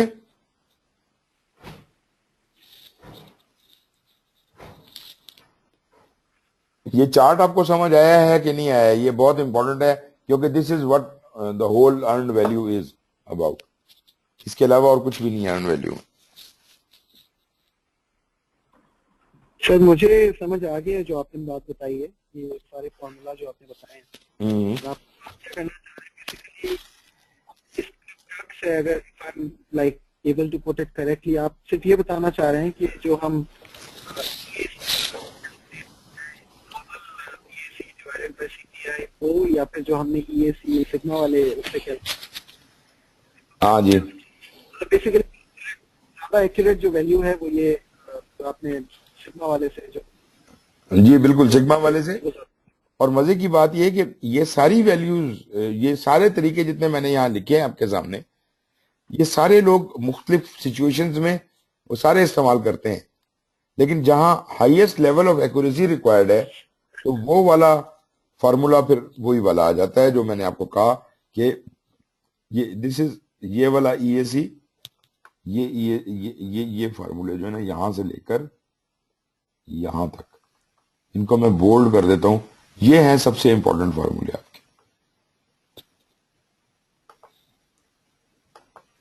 अच्छा सर, वैसे from understanding point of view तो इट्स क्वाइट ओके, लेकिन मैं ये जानना चाह रहा था कि अगर मतलब हमारे पास जो एग्जामिनेशन में हम क्या एक्सपेक्ट करते हैं कि हमें इस तरह का कोई चार्ट दिया हुआ होगा और नहीं नहीं नहीं, ये तो मैं आपको समझाने के लिए कर रहा हूं। इतना मुश्किल सवाल एग्जाम में आ ही नहीं सकता, इतनी लंबी चौड़ी कैलकुलेशन सवाल एग्जाम में आ ही नहीं सकती, मगर portions of this, any of these calculations could be there. कहीं आपसे एसपी पूछ लेगा, एसपीआई का कोई फार्मूला अप्लाई करना पड़ेगा, कहीं पे आपको ये रिमेनिंग वैल्यू और उसकी ये समझ आपको सारी होनी चाहिए, लेकिन आपसे कोई इतनी कॉम्प्लेक्स कैलकुलेशन वो नहीं करवाने। मतलब मुझे लेकिन बेसिकली हाँ इस टेबल की थॉरो अंडरस्टैंडिंग डेफिनेटली होनी मुकम्मल है जी, इस टेबल में जो कुछ है वो मुकम्मल है। हाँ कुछ और वेरिएशंस हो सकती हैं, मिसाल के तौर पे मैं आपको वो वेरिएशंस भी बना देता हूं। ओके, वेरिएशंस क्या हो सकती हैं कि ये तो मैंने तो कहा आपको कि एस्टिमेटेड कंप्लीशन का बेहतरीन तरीका ये है, लेकिन मैं इसकी कुछ वेरिएशंस आपको बना देता हूं इधर।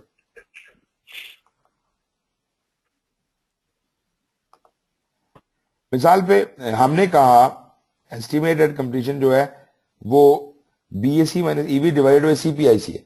कुछ लोग सीपीआईसी इस्तेमाल नहीं करते, कुछ लोग सीपीआईसी इस्तेमाल नहीं करते,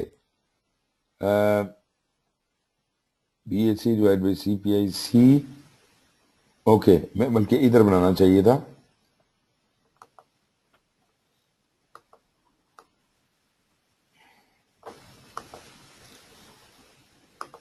ये मैं मुख्तलिफ परस्पेक्टिव बनाता हूं। जो कहते हैं जी EAC from CPI plus SPI perspective.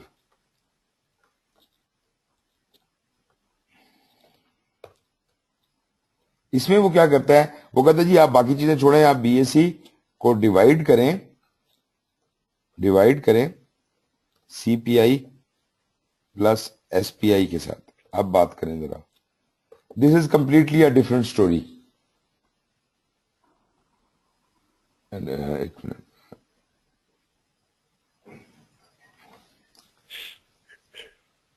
Sir एक तरफ आप सीपीआई कम्युलेटिव से डिवाइड कर रहे हैं और नीचे सॉरी प्लस एसपीआई। ये एक मिनट मैं आपको बताता हूं, ये प्लस नहीं है, ये मल्टीप्लाई है। एक फार्मूला है, इसी को मैं अगर कॉपी कर दूं, उसमें वो कहता है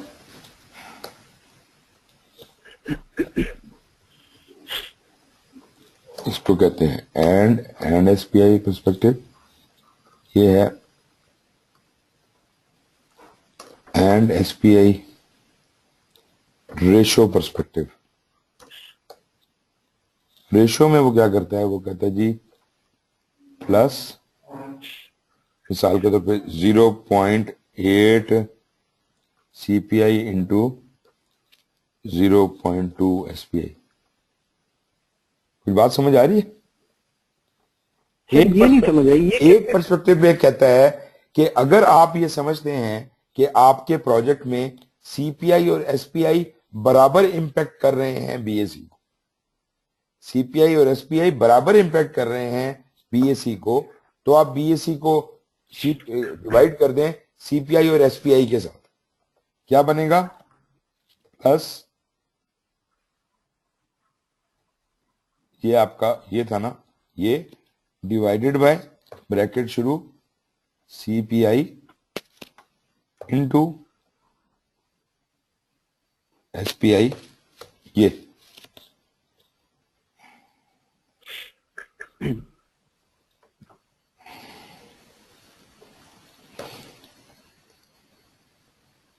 इस पे ये जो सीपीआई रेशो वाला पर्सपेक्टिव है, इसमें रेशो आप बदल सकते हैं। 80% इंपैक्ट सीपीआई का है, 20% एसपीआई का है, या 70 सीपीआई का, 30 एसपीआई का है, ये आपकी मर्जी है। आप अपने प्रोजेक्ट के हिसाब से देख सकते हैं, मगर इस केस में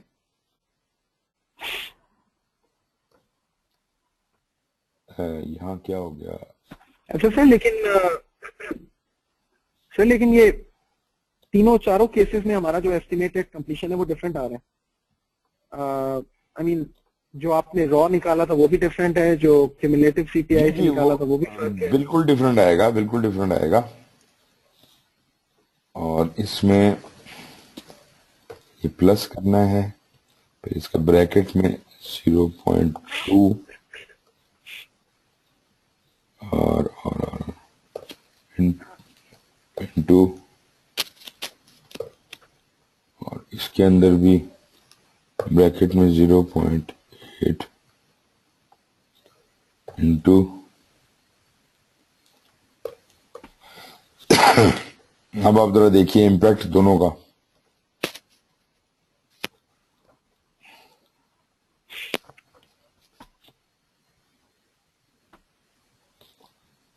तो ये बीच में से मैं निकाल देता हूं।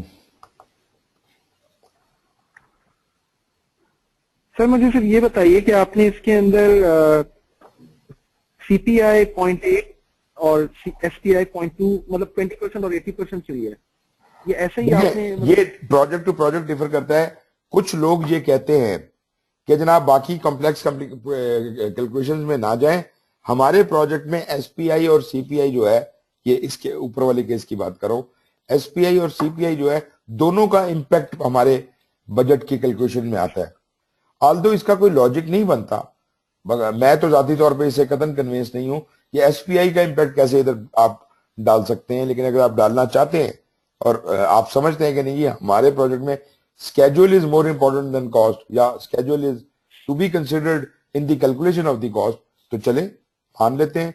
तो उसमें वो कहता है कि सीपीआई और एसपीआई को बराबर वेटेज दे दी, सीपीआई इंटू एसपीआई करके आपने एक वैल्यू निकाली। दूसरा कहता है कि जनाब सीपीआई और एसपीआई को किसी परसेंटेज के 80% वेटेज जो है सीपीआई की है, 20% एसपीआई की। ऐसा करना चाहते हैं आप ऐसा कर लें। तो ये 80 और 20% ये चेंज भी हो सकती है, 60-40 भी हो सकती है, 70-30 भी हो सकती है, वट एवर यू थिंक। जी जी नहीं, मैं सर ये कह रहा था कि दिस वैल्यू कैन वेरी।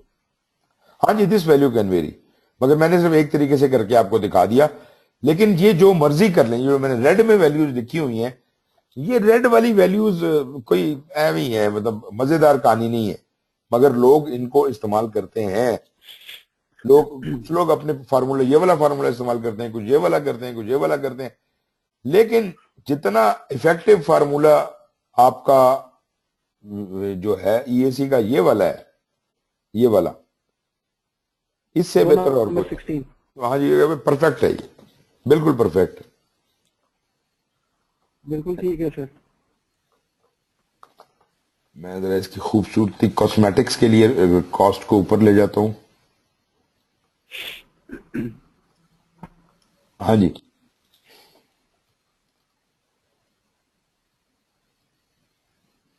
मेरा ख्याल है कि this chart is now complete.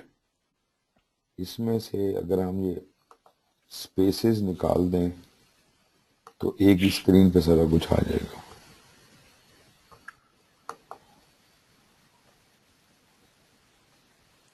चलें, सब कुछ एक ही स्क्रीन पे आ गया। और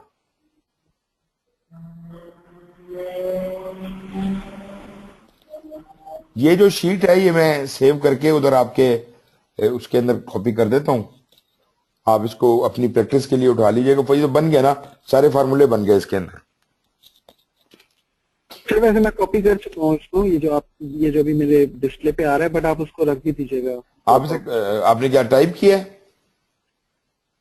नहीं सर, वो मैं अपने मोबाइल पे हूँ ना, तो मैंने उसको स्नैपशॉट ले लिया था जो आप जो ड्रॉ कर रहे हो। लेकिन फार्मूले जो मैंने फीड किए हैं वो तो नहीं होंगे ना आपके पास? इस जगहों पे जो मैंने फार्मूले डाले। हाँ सर, कॉलम बी के अंदर जो लिखा हुआ है ना, बस वो मुझे पता है। तो फॉर्मूले बाकी तो आपने वही यूज किया। नहीं, मैंने कहा अगर वर्कशीट आपने पूरी लेनी है तो वर्कशीट कैलकुलेशन की बन गई ना, तो आप इस वर्कशीट के अंदर ही डाटा डाल डाल के चेंज कर सकते हैं। तो और बिल्कुल ठीक है सर, आप उस पे अपलोड करते हैं तो वो हम वहां से भी ले लेंगे। बिल्कुल सही है। एग्जैक्टली। तो कुछ तसल्ली हुई जी आपकी अर्न वैल्यू के हवाले से? सर समझ तो आ गई है, लेकिन अब बात सारी है कि ये चीज पता नहीं सर, इसके अंदर देखिए कॉन्सेप्ट तो एक चीज है, वो तो चले बन गया है आहिस्ता आहिस्ता और वो मतलब फर्म हो जाएगा। लेकिन अगर आप प्योरली एग्जाम के पॉइंट ऑफ व्यू से बात करें तो कैन आई से कि ये फॉर्मूलाज बिसाइड्स मतलब एक कॉन्सेप्ट के अलावा इनको थोड़ा मेमोराइज करना पड़ेगा या क्या करना पड़ेगा? देखिए, मेमोराइज वाली तो कोई बात ही नहीं है। आपको कौन सा वाला फार्मूला है जो मेमोराइज करने वाला है, मुझे बताइए ना जरा। ये फार्मूले, ये पहले 4 फार्मूले जो हैं इनमें तो कोई मेमोराइजेशन नहीं है। सर ये तो सिंपल है सर, ये तो सिंपल है। बीएससी को सीपीआई से डिवाइड करने का फार्मूला मैंने आपके सामने डिराइव करके दिया आपको, इसको भी रिमेंबर करने की जरूरत नहीं। ये भी ठीक है सर, ये भी ठीक है। Sigma EV by sigma AC में कोई हाथी नहीं छुपा हुआ। इसके बाद जनाब ये जो रिमेनिंग वर्क है, रिमेनिंग मेरा ख्याल है they are so logical and simple कि अगर आपको लॉजिक समझ आता है आप दोबारा पूछ लें कि लॉजिक क्या है। लेकिन रटने की कोशिश करेंगे ना तो कोई चीज इधर से उधर हो गई, सारा बेड़ा गर्क हो जाएगा। You should be capable enough to determine the formula by yourself without remembering. ये प्रैक्टिस आपने करनी है। लिख जरूर लें आप ये फार्मूले सारे, लेकिन इनको आपने प्रैक्टिस ऐसे करनी है कि दे कम नेचुरली टू यू।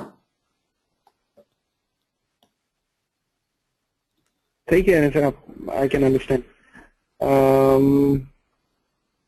ठीक है सर, इसमें कॉन्सेप्चुअली तो कोई प्रॉब्लम नहीं है, क्योंकि टेबल एकदम देख के जरा थोड़ा स्कैरी सा लगता है, लेकिन आप जैसे वन बाय वन आपने इसके एस्पेक्ट को कवर किया है मेथोडिकली, आई थिंक इसमें प्रॉब्लम नहीं है। ये आप देख एग्जैक्टली अगर आप ये देखें ना, स्लाइडें देखें, ईटीसी ईएसी सब डिस्क्राइब किया हुआ है, लेकिन मैंने आपको ये सारी चीज इस तरह करा के इसलिए बताई है ताकि आप इसमें कंफ्यूज ना हो। ये देखिए जरा, उसने कहा EAC is equal to BAC, ऐसा भी हो सकता है। ईएसी बीएसी के बराबर हो सकता है। क्यों हो सकता है? कि अगर कोई चेंज ना हो तो इसका मतलब है कि if there is no change, आपकी वेरिएंस कोई नहीं आ रही, तो ईएसी बीएसी के बराबर भी हो सकता है। फिर वो कहते हैं EAC is equal to BAC by EV, मैंने ये बताया ना आपको, EAC is equal to BAC minus EV.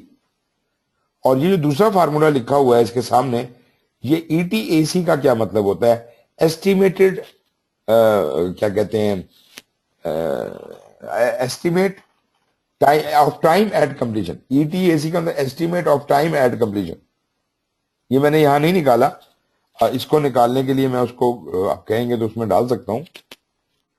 वो क्या होगा सर? ये बेसिकली क्या सर, ये बेसिकली क्या चीज होती है इसमें और ETAC में क्या फर्क है? ड्यूरेशन है 10 महीने, ठीक है। ओके, SPI जो निकाल लिया आपने ना, ओके। आपका ETAC ये क्या है? ये है estimate to complete, estimate of time to complete. इसके अंदर जैसे CPI में तो हम डिवाइड करते हैं ना टोटल बजट के साथ, इसको हम करते हैं टोटल ड्यूरेशन के साथ। प्लस टोटल ड्यूरेशन है आपकी 10 महीने divided by SPI। Total duration को अगर मैं SPI से डिवाइड कर दूं, ये एक तरीका है।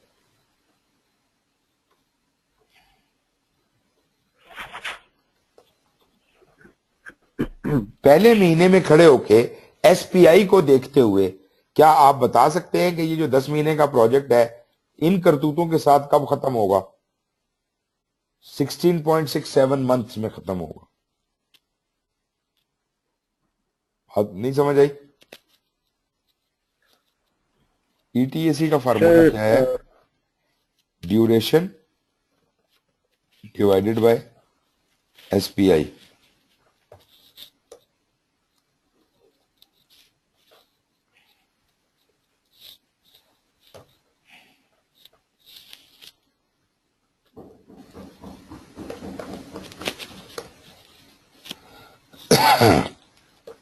Estimate of time to complete. Estimate of time to complete, कितने टाइम में कंप्लीट होगा?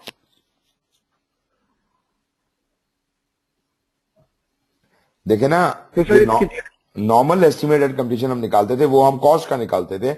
हम कहते थे total budget divided by CPI का फैक्टर, ऐसे ही करते थे ना। अब हम ड्यूरेशन का निकालें कि वक्त कितना लगेगा। तो अब हम पैसा नहीं लेंगे बल्कि वक्त लेंगे। वक्त है हमारा 10 महीने, 10 महीने divided by SPI। Effect SPI का पड़ा ना टाइम का, तो SPI से जब मैं डिवाइड करूंगा, मेरा SPI पहले महीने का क्या था? 0.6। अगर मैं 0.6 से 10 महीने को डिवाइड कर दूं तो ये बन जाएंगे कि अब पहले महीने के हिसाब से ये प्रोजेक्ट 16.67 मंथ में कंप्लीट होगा। दूसरे महीने का जो मेरा SPI है वो उससे भी बुरा है, 0.5।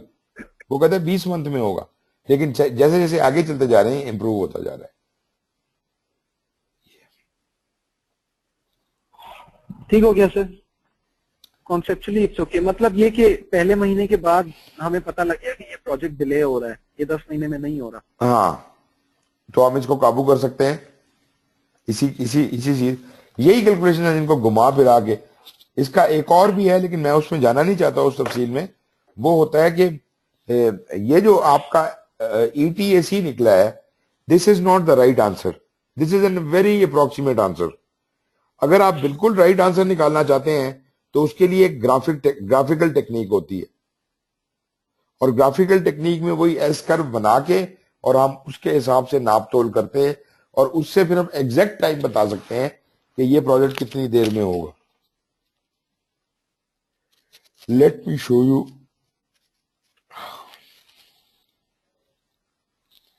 ये वही फार्मूला उसने दिया हुआ है,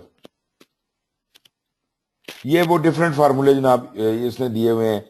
BAC divided by CPI, BAC divided by SCI, फिर जनाब EAC और ETAC का formula, application of cumulative indices, SPI और SPIC और CPIC को मल्टीप्लाई कर दिया, या यहां पे उसके कम्युलेटिव इफेक्ट को मल्टीप्लाई कर दिया, यहां पे उसने उसकी रेशियो इफेक्ट को मल्टीप्लाई कर दिया।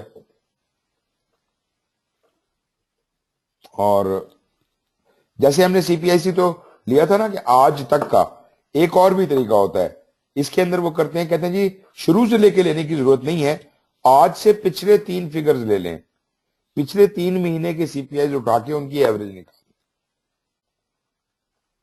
ठीक है जी।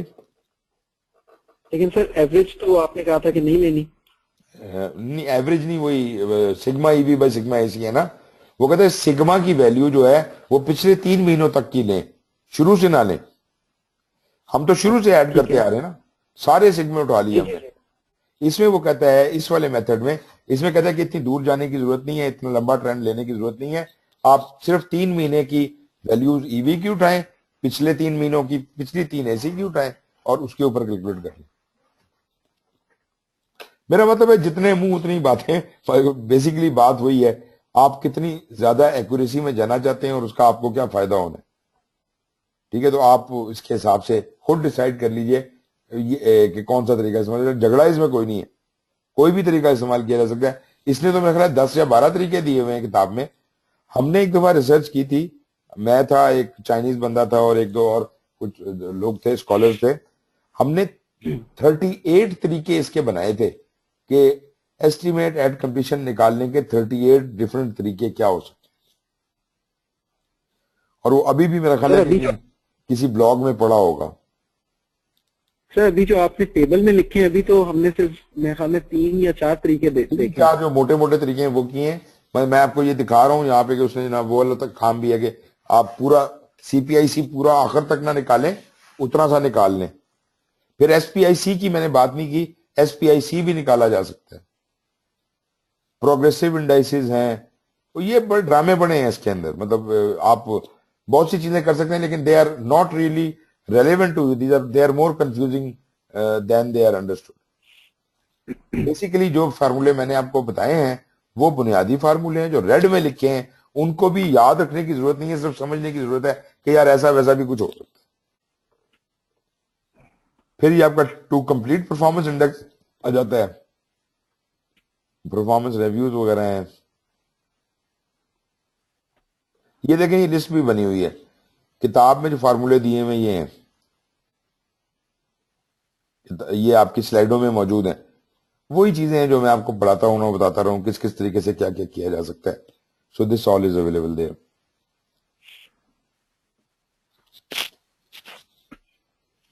फिर ये अर्न वैल्यू की मैंने कुछ एग्जांपल्स दी हुई हैं यहां पर, इनको आप देख सकते हैं अपने तौर पे। और ये आगे अगर आप थोड़ा और चलेंगे, ये देखिए, ये केस है जी आपके सामने। पीवी, ईवी और एसी तीनों की वैल्यू 1860 है। इसका क्या मतलब है? सर ये स्लाइड नहीं आई, क्या दोबारा बताइए, क्या क्वेश्चन है आपका? पीवी, ईवी और एसी तीनों की वैल्यू सेम है 1860, 1860। इसको आप कैसे इंटरप्रेट करेंगे?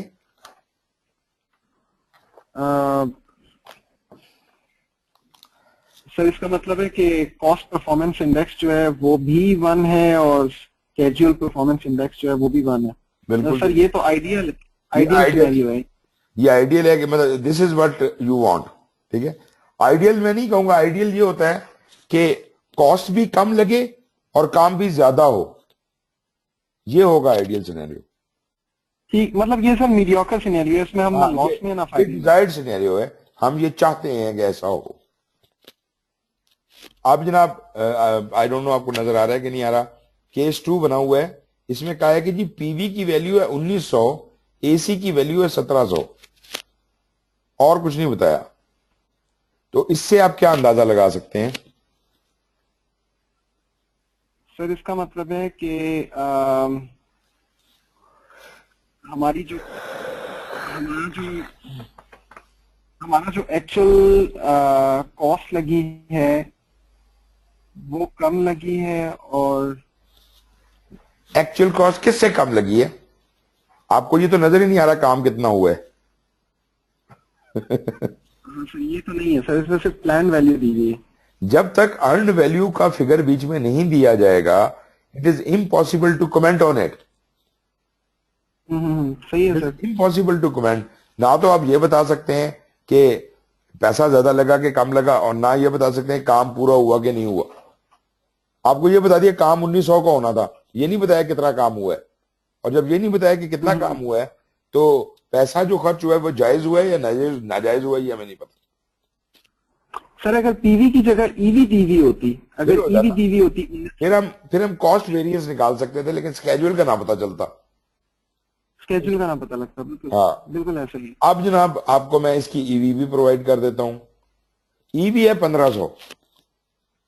So how do you predict, good और बैड, क्या सूरत हाल है? सर इसमें जो इसकी कॉस्ट परफॉर्मेंस इंडेक्स आएगी वो तो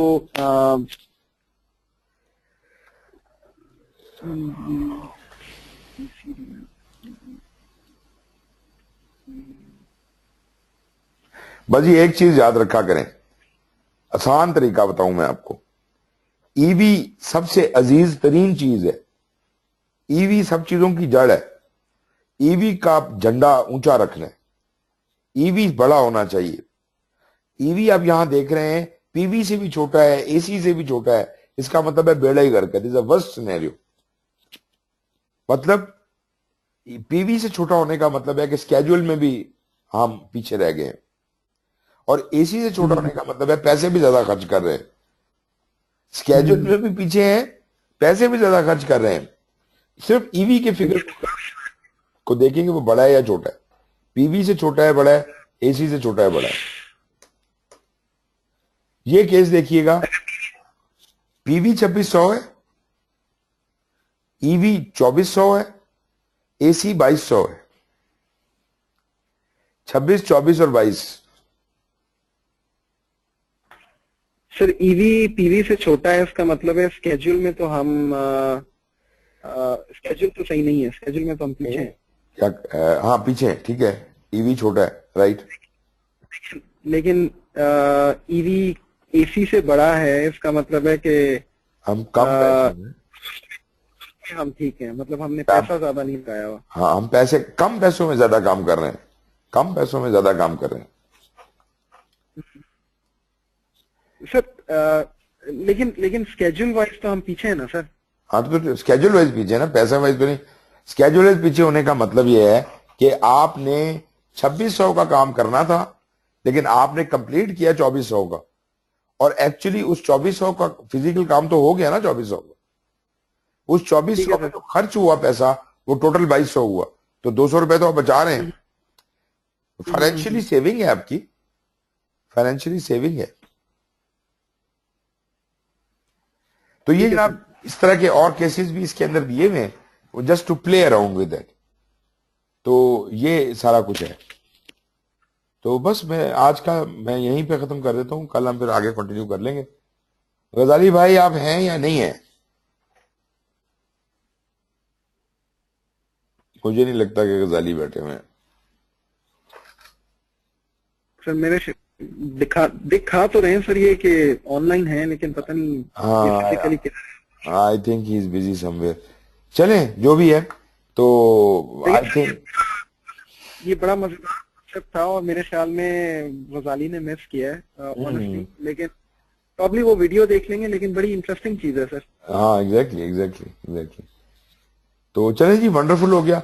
अब कल हम मिलते हैं फिर इसी टाइम के ऊपर, और कल हम फिर क्वालिटी से शुरू करते हैं। हम बड़ा स्लो हो गए, लेकिन आई जस्ट होप कि आपको जो बातें मैं कर रहा हूँ समझ भी आ रही। सर ये वाली बात आपने जो की है सारी समझ आ गई है, मतलब